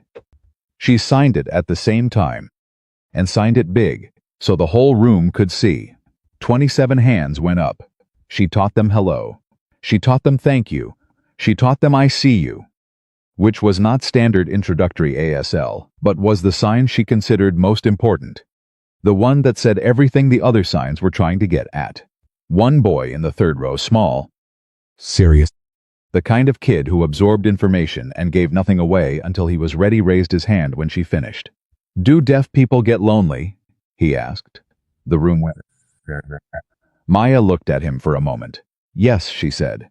"Sometimes." "Why?" "Because the world is mostly designed for people who hear. So sometimes it's hard to feel like you belong in it." He thought about this with the gravity of someone applying full processing power. "But you're not lonely now," he said. Maya looked at Daniel, standing to her left. She looked at Lily, standing to her right with both hands clasped behind her back and an expression of complete composure that was barely containing the opposite. "No," Maya said. "Not right now." The boy nodded, satisfied, as if a hypothesis had been confirmed. Then he raised his hands and signed. Carefully, with total commitment, "I see you." Maya stopped. She had taught them that sign 15 minutes ago. He'd held it. He'd waited for the right moment. He'd understood that the sign was not a classroom exercise but an actual act. Something you did to a person rather than at them. And he'd chosen the precise moment when it would mean what it was supposed to mean. She pressed her hands flat against her thighs. She looked at this child who was maybe 7 years old and had understood something about human dignity that took most people 40 years to learn, if they learned it at all. She signed back, "I see you too." He nodded again. He sat back. He was done. Daniel made beside her. She couldn't hear it. She felt it, the slight change in the quality of his stillness that meant something had moved through him. She didn't look at him because if she looked at him right now, she was going to lose the composure she was holding by its last thread. Later, in the school hallway after the class, while Lily was at her desk and the teacher was managing the re-engagement of 27 children with their Tuesday curriculum, Daniel and Maya stood together in the particular quiet of an institutional corridor, which was a different kind of quiet than anywhere else. Daniel said, "That kid." "Yeah," Maya said. "I don't know where they come from." "Same place Lily comes from." He looked at her. "They're watching us," Maya said. "All of them. All the time. They see exactly how we treat the people around us, and they decide what's normal based on that." She paused. "Lily decided it was normal to learn someone else's language because you showed her it was. That boy just decided it was normal to see someone because she showed him how." Daniel was quiet for a moment. He said. "Lily," Maya said. "Right." But he was still looking at her. And they both understood that wasn't entirely what she meant. And neither of them pressed it. What happened 3 days later? No one was prepared for. It was a Friday. Maya was at her drafting table. It was 4:15 in the afternoon. The light through the north-facing window going to the amber flatness of late afternoon. She was working on the new book, a different story than The Fox.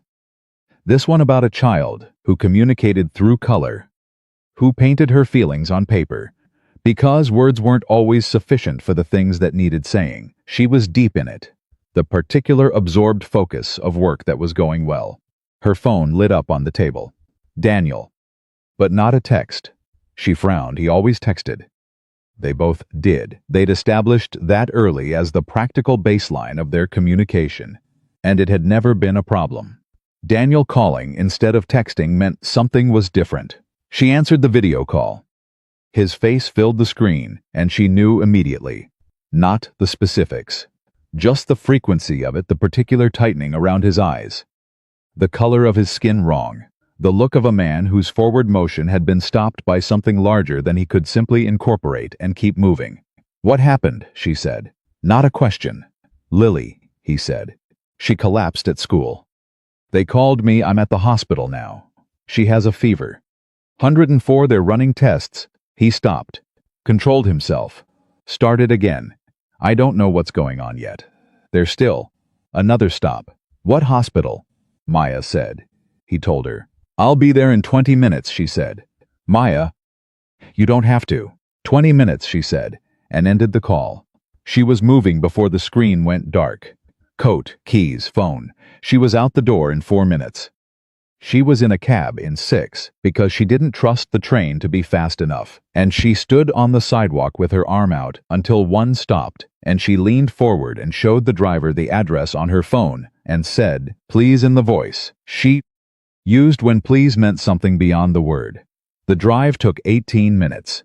She found Daniel in the waiting area outside the pediatric evaluation wing, standing with his coat still on, hands in his pockets, in the posture of a man who has been told to wait and is doing it with the focused, barely controlled patience of someone who has been through waiting rooms before and knows how they end and cannot stop himself from knowing that.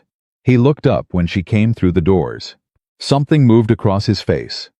Something that had been pulled tight released by a fraction. She crossed the room and stood in front of him. "What do they know?"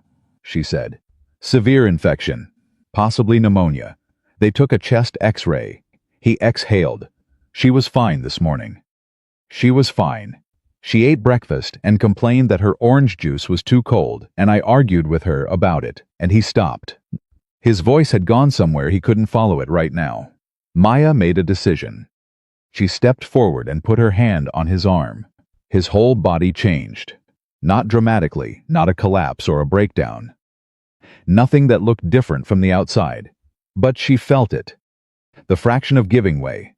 The specific release of a person who has been holding themselves together alone and has just been given permission to stop holding quite so hard. "She's going to be okay," Maya said. "You don't know that," he said. "No," she agreed. "I don't. But I'm not leaving until we do." He looked at her. She looked back. "Sit down," she said. "You've been standing since you got here." He sat. She sat next to him. They waited. The waiting was long. It always was. In hospitals, time moved differently there, thick and unreliable. Marked not by clocks, but by the rhythms of footsteps in corridors, and the opening and closing of doors, and the way a doctor's expression changed as they entered the room.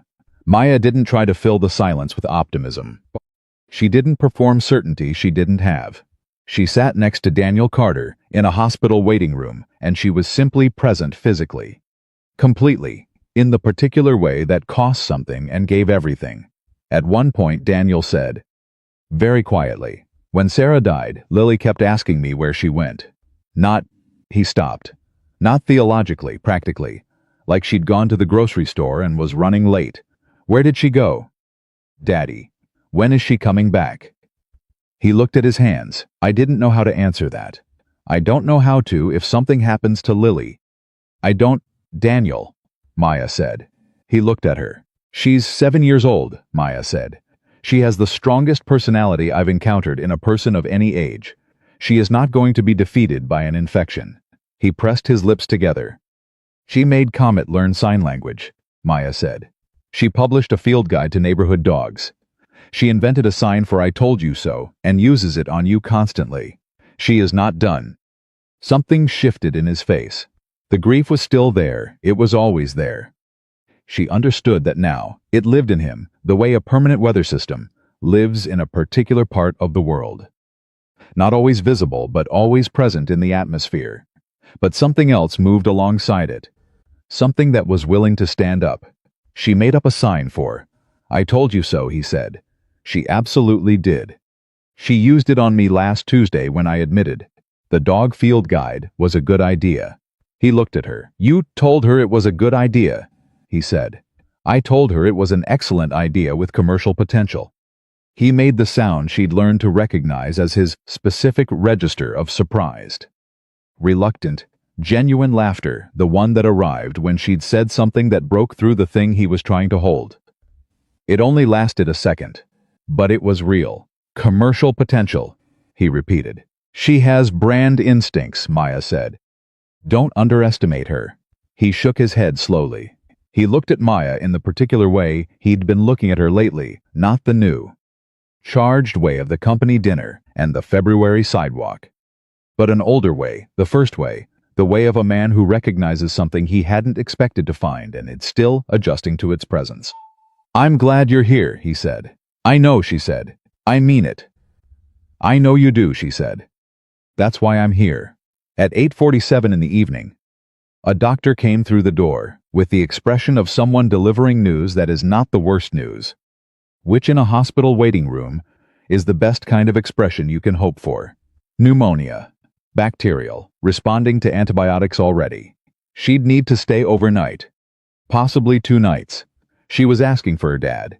She was also asking for the lady who draws foxes, which the doctor reported with a slight puzzlement that suggested this was not the specific request she usually fielded.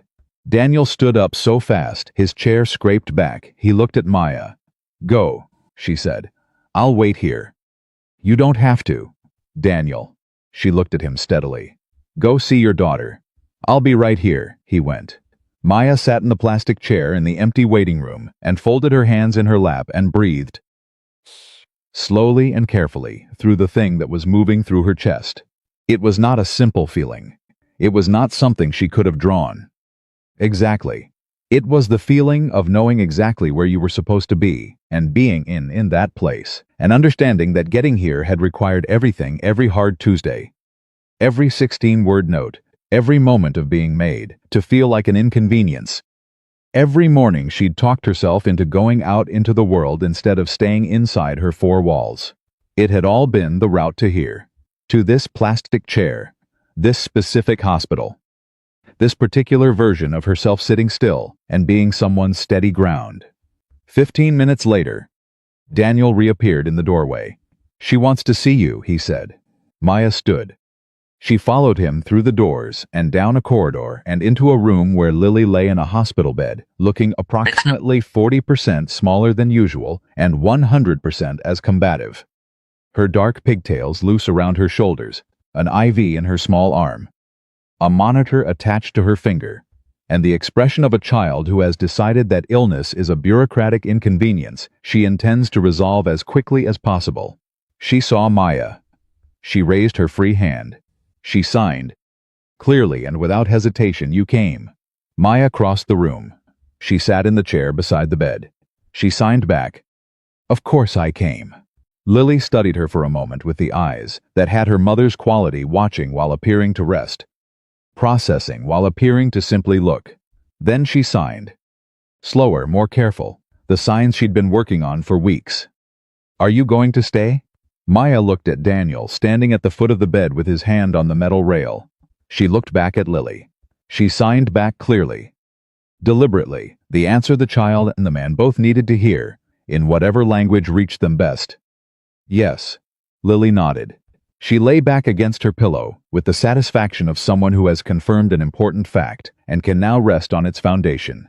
She closed her eyes.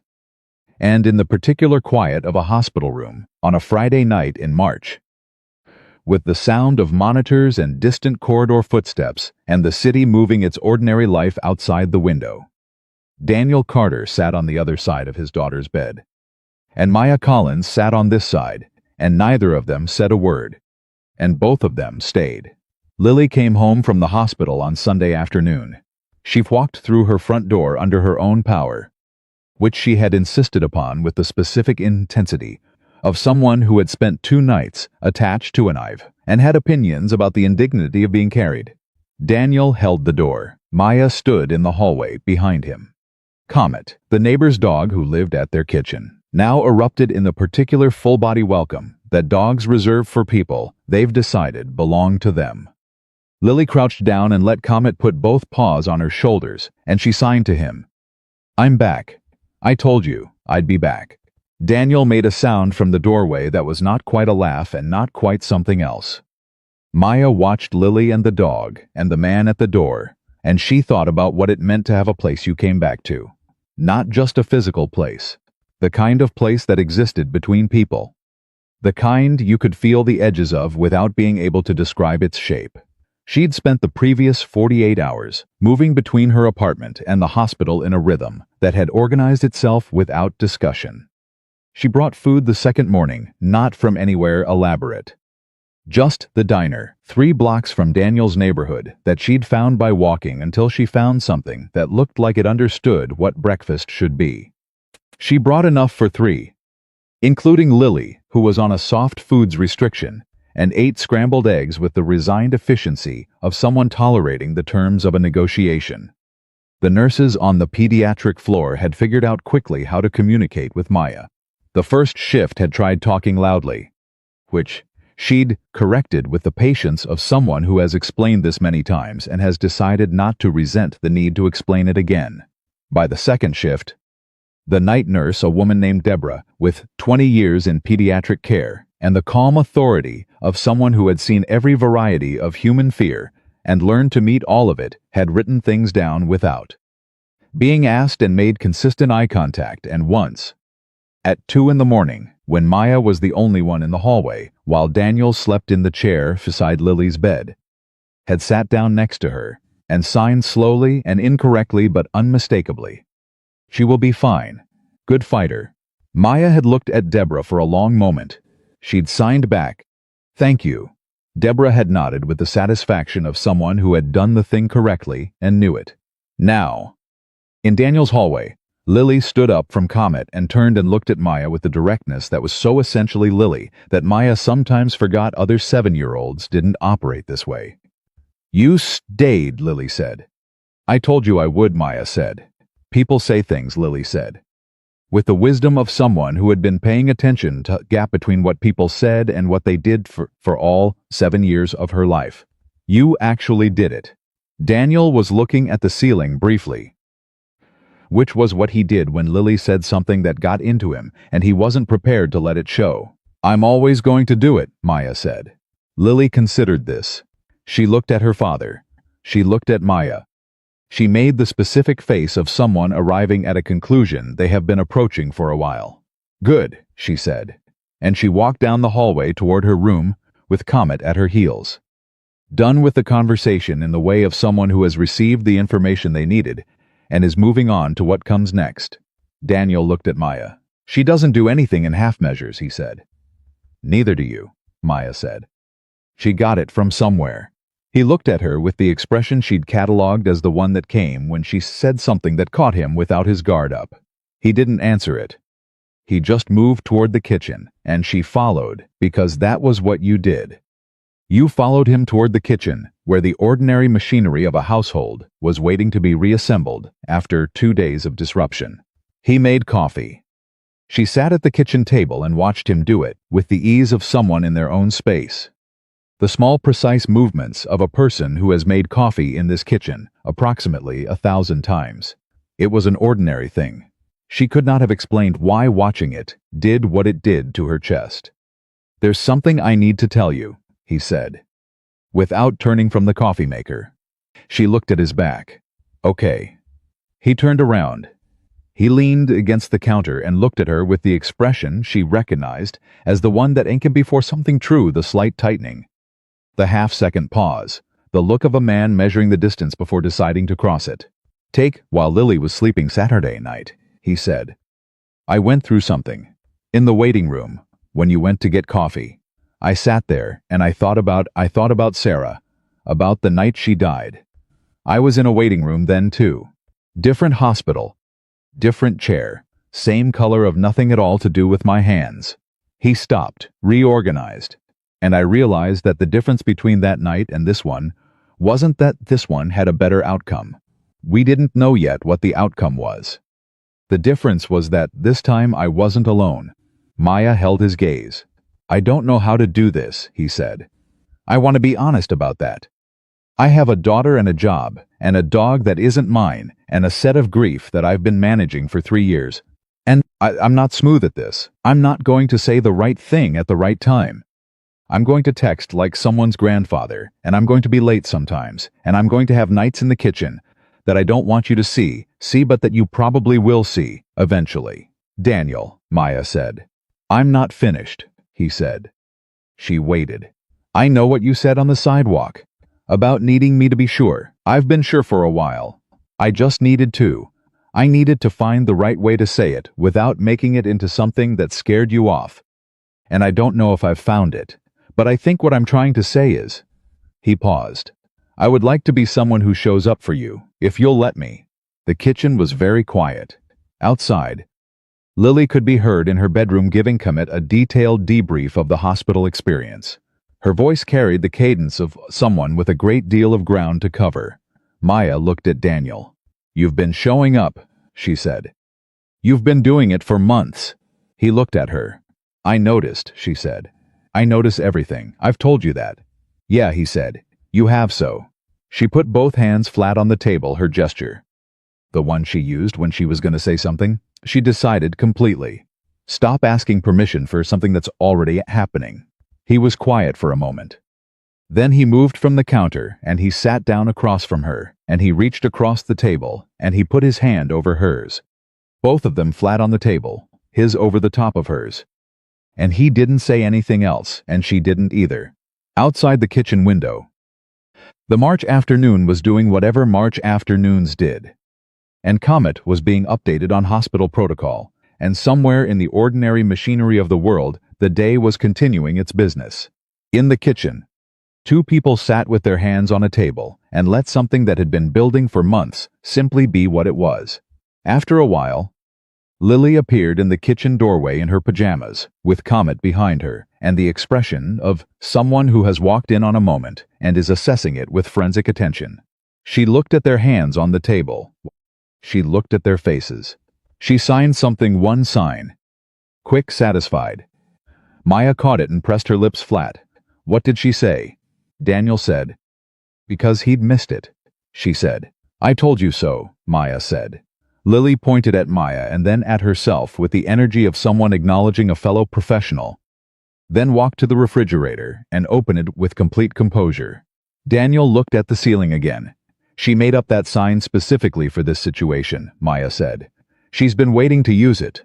Of course she has, Daniel said. Of course she has. The weeks after Lily's hospital stay settled into a different shape than the weeks before.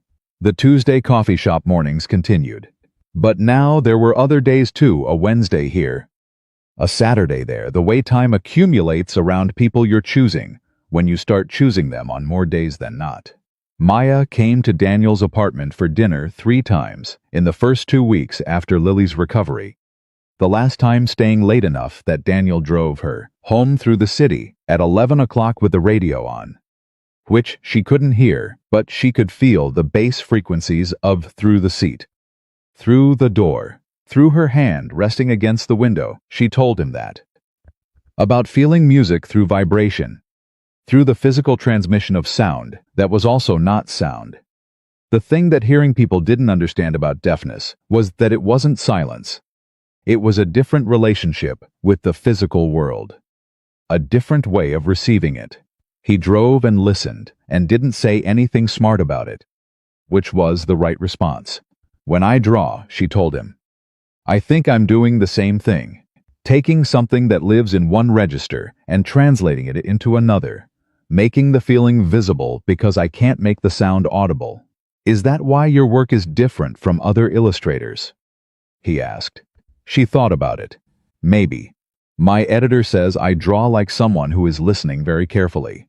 I think what she means is that I draw like someone who has had to find the meaning without the words. He was quiet for a moment. That's a superpower, he said. She looked at him sidelong. Don't make it romantic. I'm not. I'm being literal. It's a skill you developed because you had to, and it makes your work better than people who had it easier. That's just a fact. She looked out the window at the city moving past. My mother used to say that, she said, that I'd gotten something back for what I'd lost. I used to hate that framing. And now? Now, I think she was right but wrong about the order of it. I didn't get something back. I built something new with what I had. That's different. He pulled up to her building and put the car in park. That's a better frame, he said. Most things are better than my mother's frame, Maya said. And she got out of the car, and she didn't look back because she knew he'd wait until she was inside. Which he did, which she could see from the lobby. She went upstairs and she sat at her drafting table and she started sketching the new book. Not the Fox, a new one. The story had been assembling itself over the past weeks in the margins of her sketchbooks and the edges of her sleep.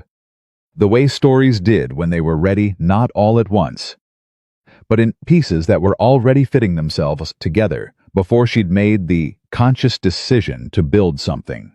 It was about 2 people who learned to speak each other's language. Not sign language specifically, not deafness specifically, The deeper version of it, the work of deciding that someone else's world was worth the effort of entering. The particular courage of reaching towards something across a distance you weren't sure you could bridge. She worked on it for 3 weeks before she showed it to anyone. She showed it to Lily first. It was a Saturday in April. The first warm Saturday after the long, ugly end of winter. And Lily was sitting on the couch with Comet's head in her lap, ostensibly reading her mystery novel, but actually watching Maya with the peripheral attention she deployed, like a second set of eyes. Maya brought the sketchbook and sat on the other end of the couch and opened it to the beginning. Lily put down the mystery novel. She looked at the first page. It was 2 figures, one tall, one small, standing at the edge of something. A door. Maybe. Or a threshold. Hard to say which side of it they were on. "What's this?" Lily asked. "A new book," Maya said. "I'm still figuring it out." Lily turned the pages slowly.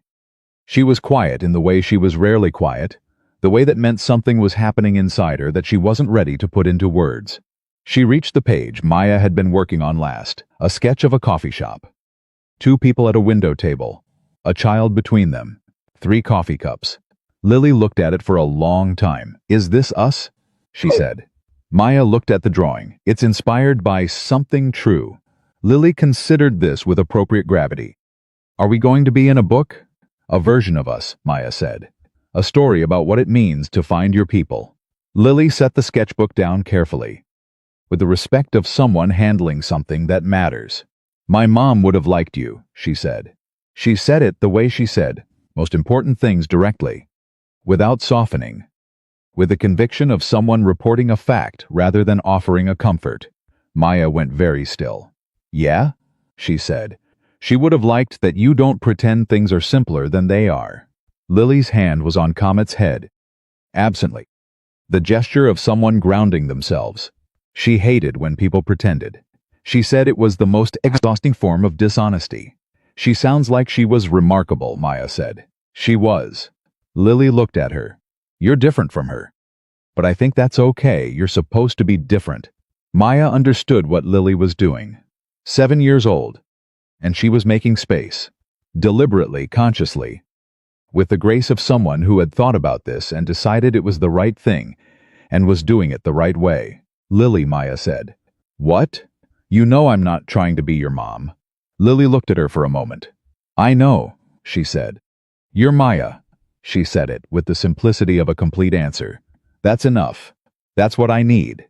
Maya looked at this child, this extraordinary, direct, unguarded, completely specific child who had walked up to a coffee shop counter in a green jacket and raised her hands and said hello and changed the entire temperature of Maya's life. "You know," Maya said. "For the record, when I walked into that coffee shop in February, I know," Lily said, "you almost left." Maya stared at her. "Your dad told you that?" "No." Lily shifted Comet's head. "I could tell. When we came to the table, you still had your coat on and your bag was on your shoulder." She looked at Maya with the expression of someone who had learned to read rooms the same way Maya had, for different reasons or possibly the same ones. "I thought, please don't leave," before I even knew why. Maya sat with that. "Why?" she said. Lily thought about it with the seriousness it deserved. "Because Dad smiled when he came back to tell me to wait," she said. "He doesn't smile like that." Maya pressed her hand over her mouth. She looked at the sketchbook, open to the coffee shop page, the 3 figures at the window. She thought about a man in a worn work jacket who had crossed a room and raised his hands and signed, slowly and imperfectly, "Take your time, I understand." She thought about how close she'd come at not sitting there for him to cross the room toward. "Lily," she said, when she could trust her voice. "Yeah, I'm glad I stayed." Lily signed. "Me too." Clear. Correct, without the slightest trace of uncertainty. Daniel came in from the kitchen, which was where he'd been, with the transparent excuse of cleaning up from lunch that been done for 45 minutes. He looked at the 2 of them on the couch, and his expression ran through 3 things in fast succession: inquiry, assessment, something that settled. "What's going on?" he said. "Maya's putting us in a book," Lily said. "What?" "A version of us," Maya said. She explained it. Daniel looked at the sketchbook. He looked at Maya with the expression that preceded something he wasn't sure he should say. And this time she didn't prompt him, because she knew it would come when it was ready. It came 2 weeks later. It was a Tuesday morning groundwork. Window table, the coffee shop that had become the fixed point around which the rest of their week organized itself. The coffee shop that had been changing, incrementally, deliberately, since Maya's meetings with the owner.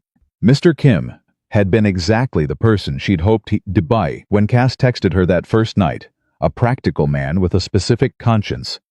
Someone who heard a problem and wanted to fix it rather than explain why fixing it was complicated. Over 3 meetings in March, Maya had walked him through what worked and what didn't. What cost nothing and mattered everything. What required a small investment and returned it many times over. Cass had taken notes at all 3 meetings and had started learning ASL through an app and had already achieved functional proficiency at the basic greeting and menu vocabulary. She'd taught 2 of her colleagues. The third had resisted at first, a young man named Tyler, who had the particular resistance of someone who is afraid of doing it wrong and then had done something Maya hadn't expected. He'd asked her directly, one Tuesday when the shop was slow, "Can you teach me? Like, actually teach me? I want to learn it right." She'd spent 20 minutes with him at the counter before the morning rush. He was, it turned out, a quick learner. Today, when Maya and Daniel and Lily, who had a half day and had attached herself to the Tuesday morning with the determined permanence of someone who considers an established tradition inviolable, walked in, Tyler was behind the counter. He saw them come in. He looked at Maya.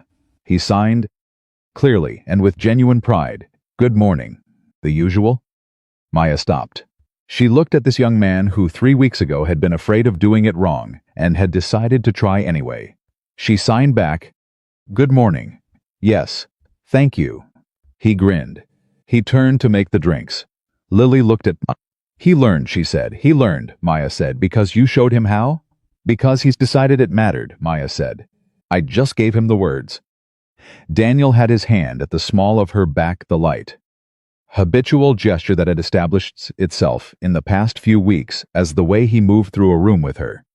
Not possessive, not performative. Just present. He was looking at Tyler making the drinks with an expression Maya had learned to recognize as the one he wore when he was thinking about something larger than the immediate moment. They settled at the window table. Lily had brought her sign language workbook and her current library book and her field guide to neighborhood dogs. Because she traveled with an archive, she established her corner of the table with the efficiency of a small person who has learned that claiming space must be done promptly. Daniel wrapped his hands around his coffee. "I've been working on something," he said. Maya looked at him. "You have, Lily and I." He glanced at Lily, who had looked up from the field guide with the expression of someone whose cue has arrived. "We've been working on it for about 3 weeks." Maya looked at Lily. Lily looked at Daniel. "Show her," Lily said. Daniel reached into his jacket pocket and pulled out a folded piece of paper. He unfolded it and set it on the table and turned it toward Maya. It was handwritten. His handwriting, she recognized it from the notes he sometimes wrote, instead of texting, when the phone felt like the wrong instrument for the thing he was trying to say. Clear. Utilitarian. The handwriting of someone who had learned it as a function rather than an art. It was a story, the beginning of one. Rough, unpolished, with crossed-out words and marginal notes, and a small drawing in the corner that was unmistakably Lily's a bird, sitting on a branch, with what appeared to be a speech bubble containing a small hand. Maya read it. It was about a bird who believed it had no voice, who had spent its entire life watching the other birds sing and understanding that something essential was different about the way it was made, who had learned to move through the forest by other means, by the color of light, by the feeling of wind, by the way other creatures moved when they were afraid or joyful or searching for something. It was a bird who had learned to listen with everything except its ears. She turned the page. There was more. Lily had added pages, taped together at the edge, her drawings illustrating the story. Rough and vivid and entirely correct in the way that children's drawings are correct, which is the way that matters. The bird met another bird. This one had a voice, had always had a voice. Had perhaps taken it for granted, the way you take for granted, the thing you've always had, but had never known what to do with it. Who to give it to. How to make it matter beyond the noise it made. They learned from each other. The bird without a voice taught the bird with one how to listen differently. The bird with a voice learned to use it in ways it hadn't known were possible. Together they made something that was neither one thing nor the other. Something new. Maya turned the last page. There was a dedication, written in Daniel's handwriting and underlined twice. For everyone who has ever felt invisible. Someone is always willing to see you. She held the pages for a long moment. She looked at Daniel. She looked at Lily, who was watching her with the focused, careful attention of someone awaiting a verdict that matters. You wrote this, Maya said. We wrote it, Daniel said. Lily did most of the good parts. The bird was my idea, Lily confirmed. I know, Maya said. She looked at the pages again. Her hands were doing something she didn't fully control, the slight tremor of a person holding something that has weight beyond its physical mass. You wrote a picture book. We wrote the bones of one, Daniel said. We were thinking. He stopped, reconsidered. He was not a man who asked for things carelessly. He'd thought about how to say this. We were hoping you might illustrate it. The coffee shop was doing its ordinary Tuesday morning business around them. Tyler was making drinks at the counter. Cass was taking orders. Two men in the corner were debating something with the intensity of people who had been debating it for years and had no intention of stopping. Maya put the pages down on the table. She looked at them. She looked at Daniel and at Lily and at the handwritten story about a bird that believed it had no voice until it discovered that kindness could be spoken in many ways. A story written by a man and a 7-year-old who had decided that the most important thing they could do with what they'd learned was try to give it to someone who needed it. She thought about every children's book she'd ever illustrated, every fox, every rabbit, every small creature she'd drawn at the edge of somewhere, looking towards somewhere else. She thought about the commission that had given her a career and the north-facing windows and the French press and the 16 words in the notes app in the morning she'd walked into this coffee shop with her chin tilted up and her armor on and almost walked straight back out. Yes, she said. Lily made the sign for I told you so immediately and without any attempt at restraint. Daniel pointed at her. We talked about this. I waited until after the answer, Lily said. That's restrained. Maya pulled the pages toward herself and turned to the first one, and she took the pen from her jacket pocket. She always had a pen. Always. And she started making small marks in the margins. Not illustrations yet. Just notes. The visual language of a person who was beginning to see how something was going to look before it existed. Reading the story into the space where the pictures would go. Daniel watched her. He didn't say anything. He knew by now when to let her work. Lily leaned over to see what Maya was writing, and Maya turned the page so she could see, and Lily made a small sound of satisfaction and looked at her father, and they exchanged the look of people who've been wanting something and have been given it, and are still adjusting to the reality that they were allowed to have it. 3 days after that Tuesday, on a Friday evening, Maya was at Daniel's apartment for dinner. When Lily went to bed early, she was still rebuilding stamina after the pneumonia. Still required more sleep than her personality thought was reasonable, and had been negotiating with Daniel every night about the exact definition of early. The apartment was quiet with the specific quality of quietness that exists after a child has finally stopped arguing about bedtime. Daniel was in the kitchen. Maya was at the table with the manuscript pages and her sketchbook, working through the visual structure of the book, building the sequence of images that would carry the story's emotional weight. She'd filled 8 pages of preliminary sketches. She had 7 more to go before she could start talking to her editor about the logistics. She was deep in it, the particular absorbed state she recognized as the one where hours could pass without her, noticing when she felt the vibration of Daniel setting a cup of tea on the table beside her. She looked up. He was looking at the sketches spread across the table. His expression was the one she'd catalogued as the one for things that were getting into him without permission. It's going to be real, he said. He meant the book. He meant the pages of his own handwriting, illustrated by the drawings now covering half his kitchen table. He meant the thing they'd made together. It's going to be real, she confirmed. He sat down across from her. He looked at one of the sketches, the bird at the edge of the forest. Looking toward the village, the image that was and wasn't the fox from her first book. Both things at once, the connection visible but not heavy-handed. Sarah would have, he started. Stopped. Maya waited. She would have loved this, he said. Not just the book, she would have loved. He stopped again. He looked at Maya with the expression of a man choosing precision over ease. She would have loved that Lily is happy. That's the thing. That's what matters. She'd want to know that Lily was happy. Is she, Maya said. Happy? Yeah, he said it simply. With the relief of someone who has been able to say a true thing. She is. She's been happier since. He paused. Since February, Maya said. Since February, he agreed. They sat with that for a moment.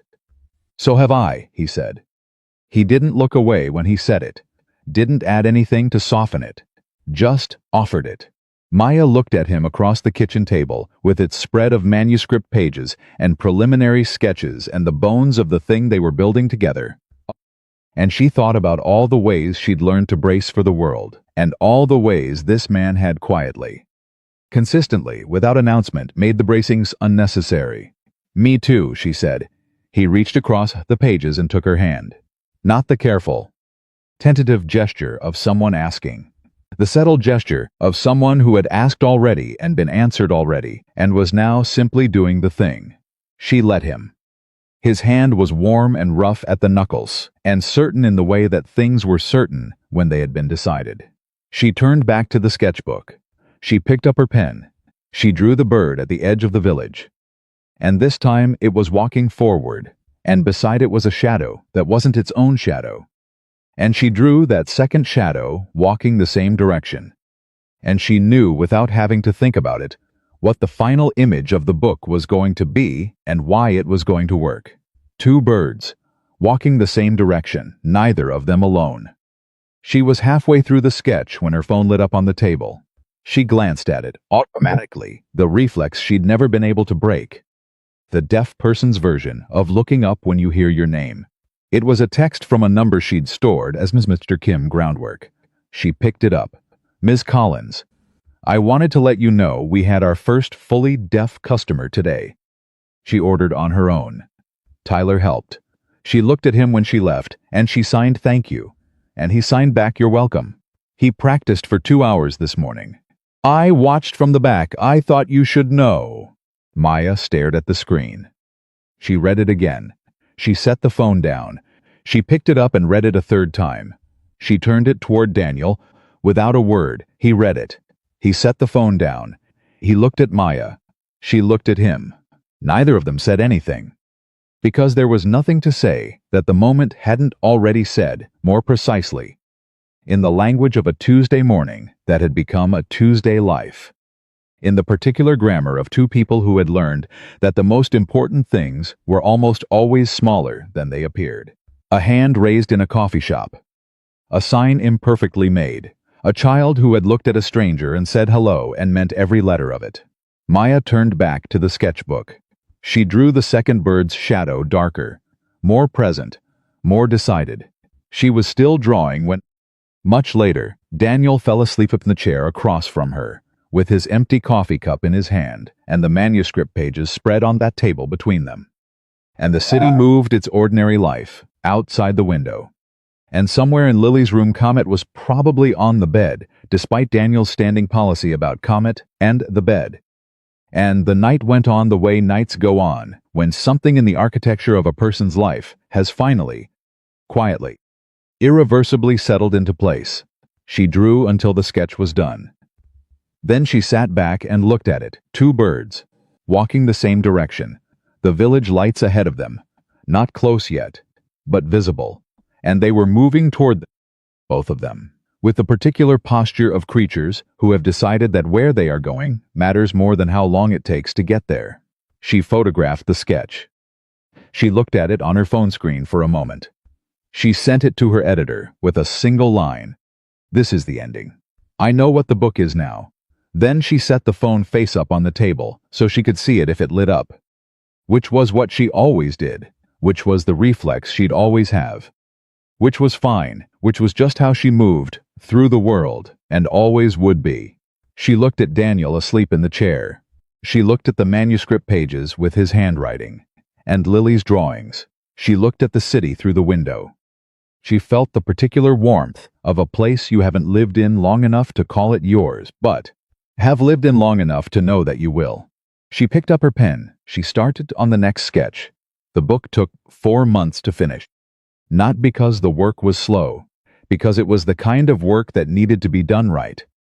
And doing it right meant living inside it long enough for the pictures to become true.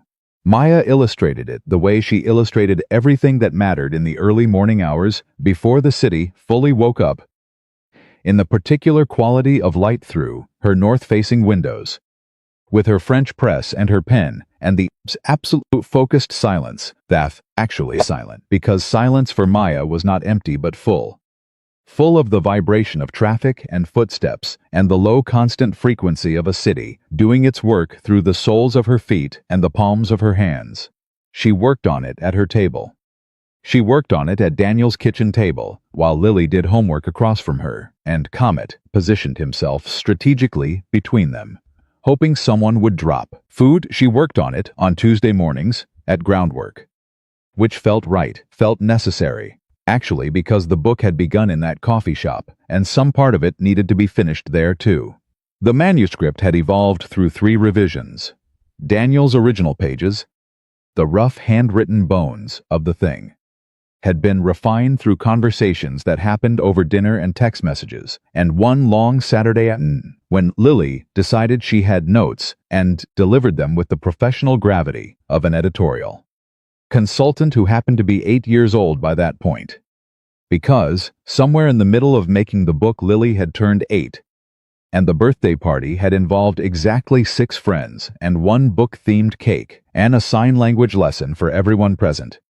Because Lily had decided that was the gift she most wanted to give. Maya had made the cake. She had never made a cake before in her life, and the frosting was slightly catastrophic, and Lily had looked at it and said it was perfect because it looked like something that had been attempted with real effort and love and had turned out differently than expected. Which, she said, was the whole point of the book anyway. Daniel had photographed the cake and sent it to Maya 2 days later, with the caption, "I think about this cake at least once a day. I mean that as a compliment." She had kept that text. She had, over the course of 4 months, kept a significant number of his texts. She had not examined this habit too closely. The book was called The Bird Who Listened with Everything. The title was Lily's. Arrived at on a Tuesday morning with the authority of someone who had simply received the correct answer and was reporting it. Nobody argued. It was obviously right. Maya's editor received the finished files on a Thursday morning in late July and called her on video 40 minutes later, with the captions running and an expression Maya had learned to read over 4 years of working together, the expression that meant something had exceeded what was expected. "Maya," she said, "this is different." "Different? Good?" Maya said. "Different like your best work. Different like something changed." She paused. "Did something change?" Maya looked out the north-facing window. "Yes," she said. Her editor waited. "I'll tell you sometime," Maya said. "Not today. But yes." Her editor nodded with the understanding of someone who knew that artists arrived at their best work through roots they didn't always owe explanation for. "The dedication," she said. "Did you want to add your name to it?" Maya thought about the dedication Daniel had written. "For everyone who has ever felt invisible, someone is always willing to see you." "No," she said. "Leave it exactly as it is. All 3 of us are in it. That's enough." The book went into production in August. On the day the first advance copies arrived, a box of 10, sent out to Maya's apartment by her editor, with a note that said simply, "You did it." Maya sat on her floor and opened the box and held the first copy in both hands and turned it over. The cover showed the 2 birds at the edge of the village, drawn in the style that had become unmistakably hers, but with something added.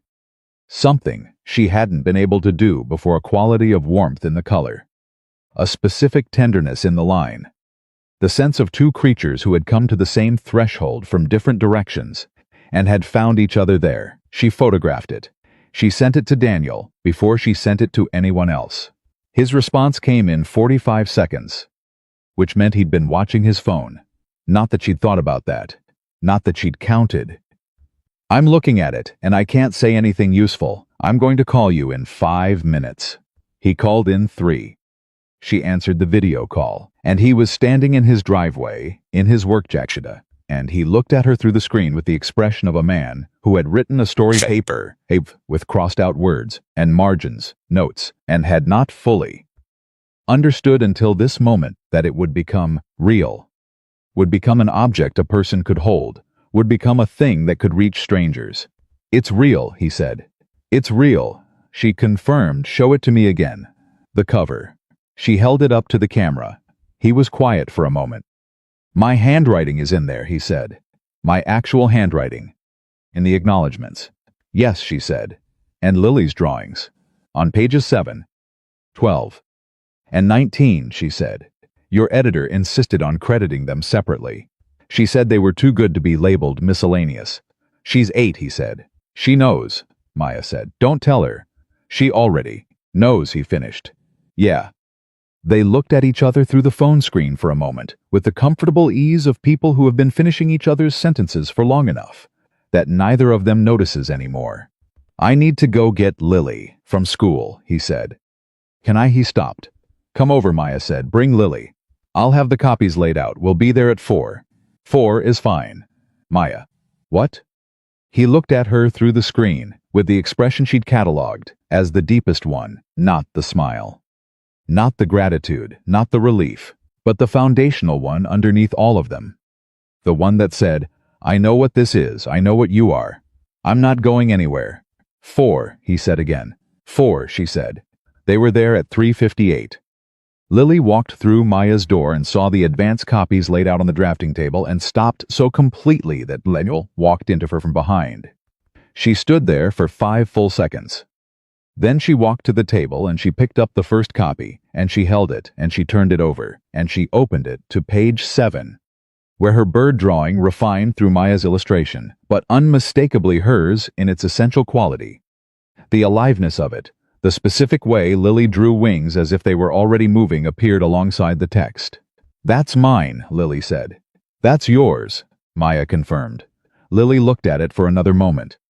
Then she turned to her father and held up the book and signed something Maya caught completely, and Daniel almost caught, and Lily translated aloud for completeness. She said, "It's real." "I know," Daniel said. "It's actually real." Lily set the book down carefully and then looked at Maya with the expression she reserved for things that had exceeded her already substantial expectations. "When do people get to buy it?" "November," Maya said. "It'll be in stores in November." "That's 3 months, yes." Lily processed this timeline with the patience of someone who knew that important things required time and was willing to accept it while registering her opinion of the arrangement. Then she picked up the book again and sat down cross-legged on Maya's floor and began reading it from the beginning. And Maya sat down next to her. And Daniel sat in the chair by the window and watched his daughter read a book she had helped create, and his expression was the specific expression of a father watching a child somewhere they've been heading for a long time. The publication date was set for the first Tuesday in November. This was not an accident. Maya had asked her editor, specifically, for a Tuesday. The weeks between the advance copies and the publication date moved with the particular quality of time that happens when something anticipated is finally visible on the horizon, both faster and slower than ordinary time. The days compressing and expanding around the fixed point of the thing coming. The coffee shop was ready. Mr. Kim had spent the 4 months since Maya's meetings, with him doing the work methodically and without fanfare. The staff sign language training had expanded from Cass and Tyler to the full team, including 2 new hires who had been informed at their interview that basic ASL was part of the job expectation, which was a policy Mr. Kim had decided on quietly and implemented without announcing, as a grand gesture, because he understood that genuine inclusion wasn't a press release. The menu board now had a QR code that linked to a version optimized for screen readers. The counter area had been rearranged slightly so that a person who was deaf or hard of hearing could stand at an angle that allowed them to see the barista's face without turning their back to the room. Small adjustments, thought-through things. The kind of changes that cost almost nothing and mean everything to the person who needed them. Maya had visited twice during the renovation period and sat with Mr. Kim and walked him through the things she noticed and the things that still needed work and the things that were exactly right. He listened with the attention of a man who understood that he was being given information he couldn't have gotten any other way and valued it accordingly. The morning of the publication date, Maya arrived at groundwork at 8 o'clock. She was the first person there. Mr. Kim unlocked the door for her personally, which he had told her he would do, and she walked in to find the coffee shop arranged slightly differently than usual. The window table, where they always sat, had been moved to accommodate a small display, and on the display were advance copies of the book. And beside the display was a sign in both English and ASL that Maya had designed herself. She stood and looked at it for a moment. The sign read, "Today we celebrate a book that began here. This is a place where everyone belongs." She had written those words. She had also translated them into illustrated ASL signs, simplified enough that a person without ASL knowledge could understand the visual language of them. It was the same skill she applied to her illustrations, taking the thing that lived in one register and giving it form in another. She sat at the window table. Cass arrived at 8:15 and saw Maya and signed. "Good morning, happy book day." Maya signed back. "Thank you." Cass went behind the counter and started the morning setup. Tyler arrived at 8:30 and looked at the display and looked at Maya and made the sign for proud fist moving in a circle on the chest. The motion of something building, and Maya understood that he had learned that sign specifically for today. She pressed her lips flat and nodded once. Daniel arrived at 8:47. He was wearing a jacket she hadn't seen before, not the worn work jacket. Something better. Something that indicated he had understood that today was a day that called for something better. He had Lily beside him, who had a half day at school, and had extracted a promise from her father that she would be present for the opening of the publication day. And he had Comet's leash in his other hand, because Lily had also extracted a promise about Comet's presence, which Daniel had negotiated down to the sidewalk outside the window, where Comet could be seen, but could disrupt the coffee shop's health. Code compliance. Lily walked in and looked at the display, and looked at the sign, and looked at Maya, and signed. "We made this." Maya signed back. "We made this." Lily sat down at the table with the composure of someone who had been waiting for this particular Tuesday since July and had managed herself admirably throughout. Daniel tied Comet to the post outside and came in and ordered black coffee. No modifications, and sat down across from Maya and picked up one of the advance copies from the display and looked at it for a moment. "How do you feel?" he said. She thought about it honestly. "Like I made something true," she said. He looked at her. "That's the best version of this feeling," he said. "I know," she said. "I've had the other versions. This is different." He set the book down. He looked at Maya with the steady, unguarded look that she'd come to understand was his most private expression, the one he didn't manage or moderate. The one that simply was. "I need to tell you something," he said. She looked at him. "Okay. I was talking to Walter last week." "My boss, okay," she said again. "He asked me how things were going. Personally, not professionally. He does that sometimes. He's that kind of person." Daniel wrapped both hands around his coffee. "I told him things were good. He asked me to be specific. I said," he paused. "I said there's someone, and it's good, and I don't want to mess it up." Maya was very still. "He asked me if I'd told her that," Daniel said. "And?" Maya said. "And I'm telling you now," he said. "I don't want to mess this up. I know that's not a declaration. I know it's not. It's enough," Maya said. "Maya, enough," she said again. "I know because I know you, so I'm telling you it's enough, and I'm not going anywhere, either." He looked at her for a long moment. Good, he said, quietly, with the specific quality of a man who has been answered precisely and doesn't need to say anything else about it. Lily had been looking out the window at Comet with the elaborate attention of someone who was absolutely not listening to the conversation at the table.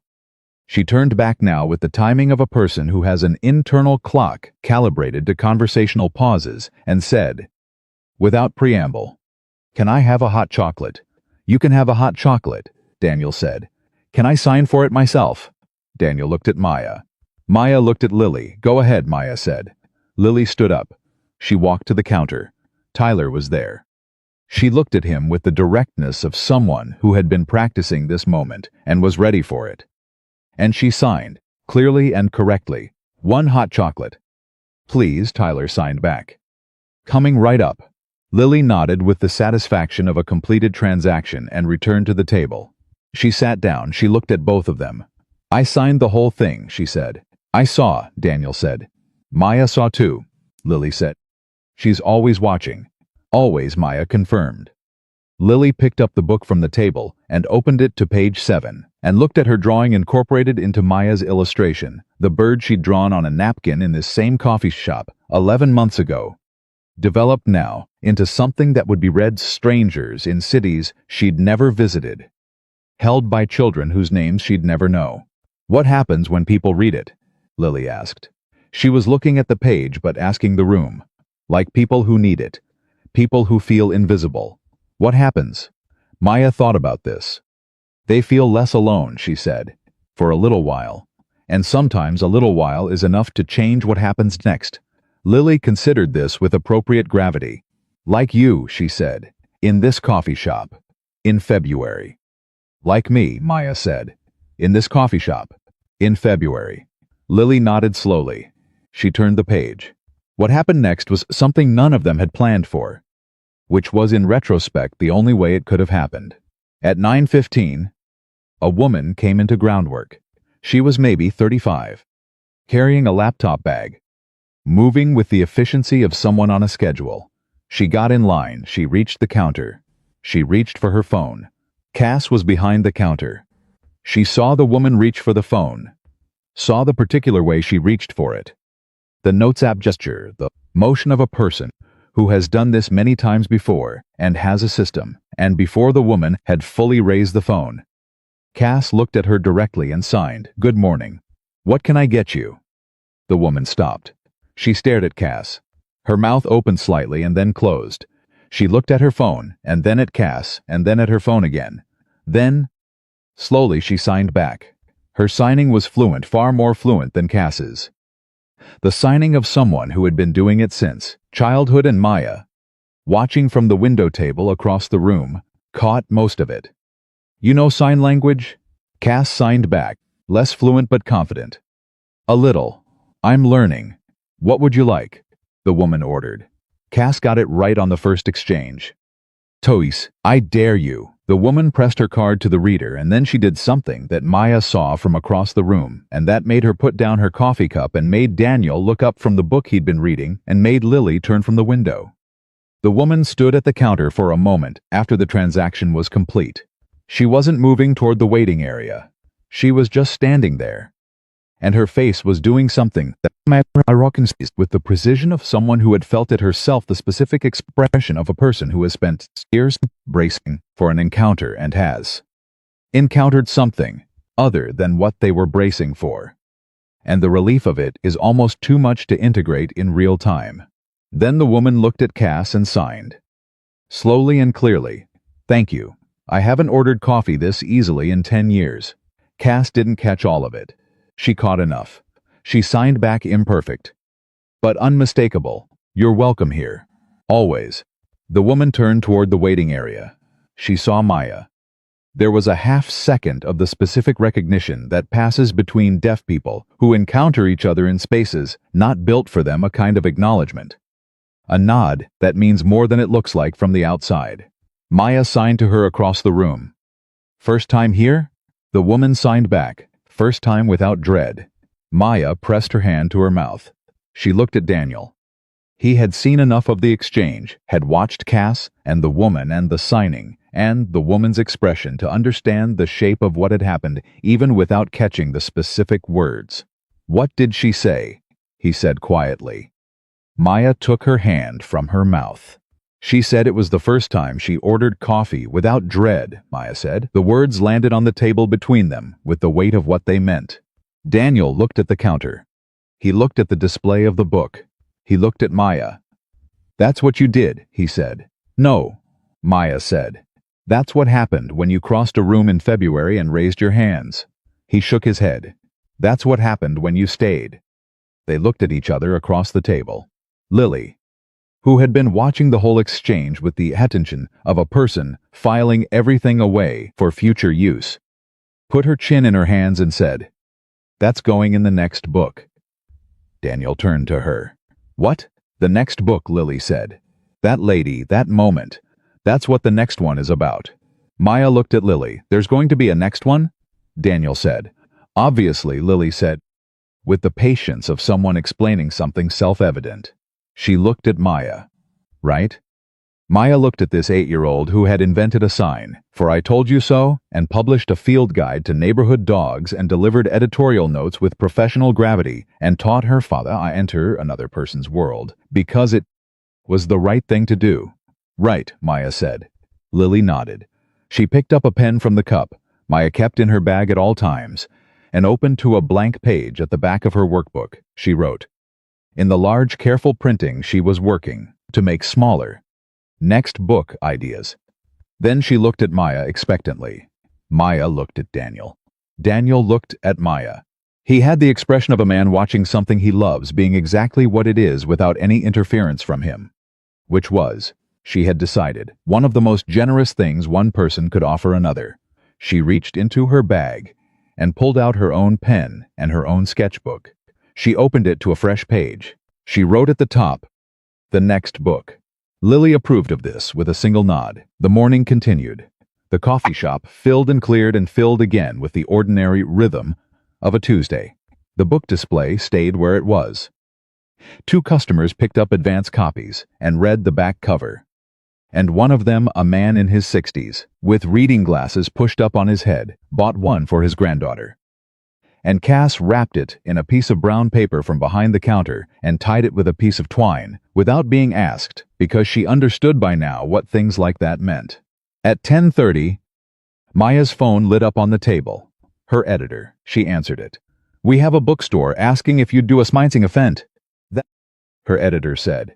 "In December. It's a big one. They have a whole accessibility program. They want to use the signing event as the launch of it.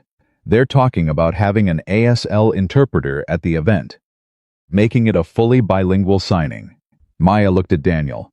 She looked at Lily, who was drawing something in her workbook that appeared to be preliminary sketches for the next book, which she had apparently decided to begin immediately. She looked at groundwork, around them, at Cass and Tyler behind the counter, at the display of the book, at the woman who had ordered without dread, sitting at a table by the far wall, and the laptop open and her coffee beside her. and her posture carrying the specific ease of someone who feels like they belong where they are. "Yes," Maya told her editor. "Set it up." She put down the phone. She picked up her pen. She turned to the sketch she'd started at the top of the fresh page, and she looked at it for a moment, the preliminary lines of the next thing. The shape of a story that wasn't fully formed yet, but was already present in the way that all true stories were present before they were told, existing in the space between what had happened and what it meant. "What are you drawing?" Lily asked. "The beginning," Maya said. "Of what?" "I don't know yet," Maya said. "That's the interesting part." Lily looked at the sketch with the critical eye of a collaborator who had earned her position. "It's good," she said. "But the bird needs to be bigger. It's the main character. It should take up more space." Maya looked at the sketch. She looked at Lily. "You're right," she said. She made the bird bigger. Lily nodded with satisfaction and went back to her own page. Daniel drank his coffee. He watched his daughter and the woman who had become the fixed point of their week and their life. He was not a man who spoke what he felt. In the big declarative moments he'd told Maya this about himself early. had offered it as fair warning, had said that he felt things in the full complicated depth of them, but that the words for them came slowly if they came at all. She had told him that was fine, that she was fluent in other languages. He had understood what she meant. Now he reached into his jacket pocket and he put something on the table between them. Not a drama, not with a preamble. Just set it down the way he set down anything that needed to be offered. Directly, without hedging. It was a napkin, an old one slightly worn at the fold. The kind of worn that meant it had been in a pocket for a while. On it was a drawing in the particular catastrophic style of a 6-year-old who had been in a coffee shop on a February morning a year ago, and had drawn 3 people at a table and written at the top in labored printing, "Friends with one eye." Maya stared at it. She looked at Daniel. "You kept it," she said. "Since that first Tuesday," he said. "I didn't know why then. And now?" He looked at her with the clear, settled look of a man who had found his words. "Because it was the first moment, I thought maybe something was going to be different," he said. "You gave it back to her, and she put the coffee cups in. And I thought, whoever this person is, she sees exactly what's in front of her, and she makes it better." Maya looked at the napkin, the 3 figures, the coffee cups she'd added. Friend, one eye. All of it exactly right, in the way that things drawn by children were right, not accurate, but true. She picked it up carefully. She turned it over. On the back, in her own handwriting, she recognized it. The pen she'd had in her bag that morning. The instinctive addition she'd made, without fully knowing why she'd written 2 words. "That's us." She'd written it 11 months ago. She hadn't remembered until now. She looked at the words in her own hand, and she understood that she had known. Even then, before she'd been willing to know it, before she'd had words for it, or certainty, or anything, except the particular recognition of something true presenting itself and demanding to be acknowledged. She set the napkin back on the table. She looked at Daniel. She looked at Lily, absorbed in her drawings, the next book already beginning in the margins of her workbook.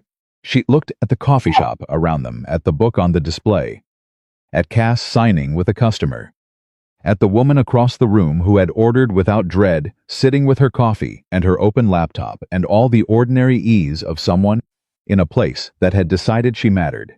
She looked at the napkin. Friends, one eye. 3 people at a table. 3 coffee cups.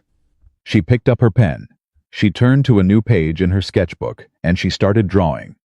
Fast and certain, the way she drew when she knew exactly what she was making. She drew the coffee shop. She drew the window table. She drew 3 people at it. A man who had crossed a room and raised his hands. A child who had looked at a stranger and said hello and meant every letter of it. And a woman who had almost walked out the door and had stayed. She drew them the way they actually were. Not idealized. Not simplified for the reader.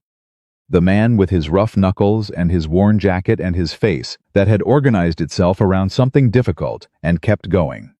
The child with her escaped pigtails and her dinosaur patch and the absolute confidence of someone who's decided what is right and is doing it. The woman with her pen always in her hand and her phone face up on the table and her particular quality of attention that read the whole room at once and missed almost nothing. She drew them real. Then she stopped. She looked at the drawing. She thought about everything that had assembled itself since one rainy February morning, the book. The coffee shop's transformation, Lily's signing lessons, and her field guide, and her editorial career. The hospital night, and the company dinner, and the sidewalk, in the February cold, and the kitchen table, and Daniel's hands over hers, on the manuscript pages, and all the Tuesdays.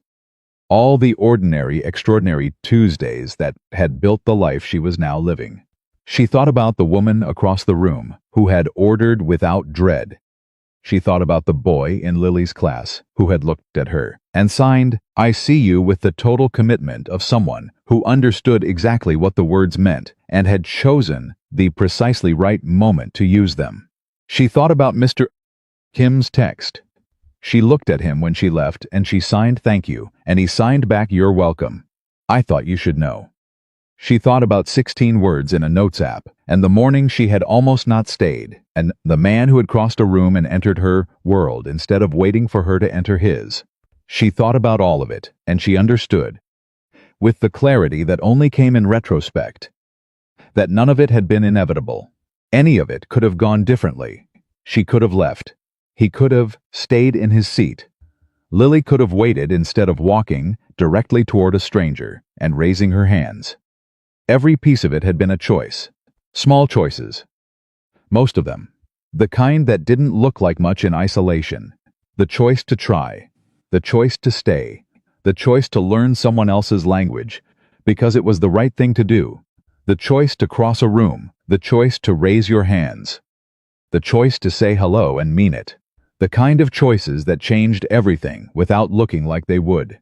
Lily looked up from her workbook. She looked at Maya's drawing. She looked at Maya.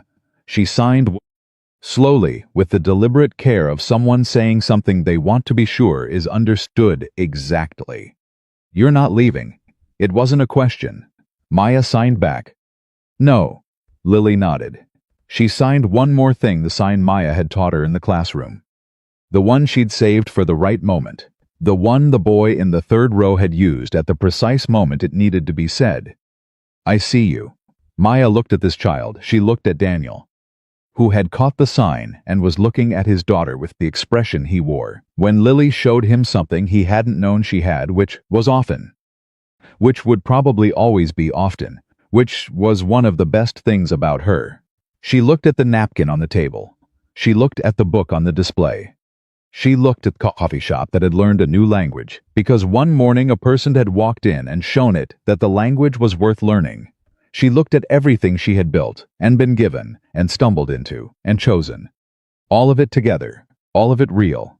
She raised her hands. She signed back to Lily clearly, completely, without hesitation, "I see you too." And in the coffee shop where it had all begun, on a Tuesday morning exactly 1 year after a woman had almost walked out the door and a man had crossed a room, and a child had raised her hands and said hello, the three of them sat at the window table with their coffee and their books and their drawings and their particular private language that used hands and faces and presence and time and all the 1,000 small choices that added up to something neither of them had names for yet, but all of them already knew. Outside, the city moved. Inside, something had been made. Not the book, though the book was real. Not the coffee shop's transformation, though that was real too. Something older than either of those things. Something that had existed in the human record for as long as people had found each other in the dark, the specific and irreplaceable thing that happened when one person decided that another person's world was worth the effort of entering. When they chose to cross the room, when they raised their hands, when they stayed. Maya Collins, who had spent 29 years learning to survive in a world built around sound, who had built 16 words into armor and called it enough, who had almost walked out of a coffee shop on a February morning and, instead, had stayed. Maya Collins looked at the two people across from her and felt, in the full, specific, irreversible weight of the word, at home, not in the building, not in the city, in them, in the ordinary, extraordinary, entirely improbable fact of having found your people in the last place you expected to look, and having been brave enough or tired enough or lucky enough, or maybe simply ready enough to stay long enough for them to find you back. That was the whole story. That was all of it. And it was enough. It was, in every way that mattered, completely and entirely enough.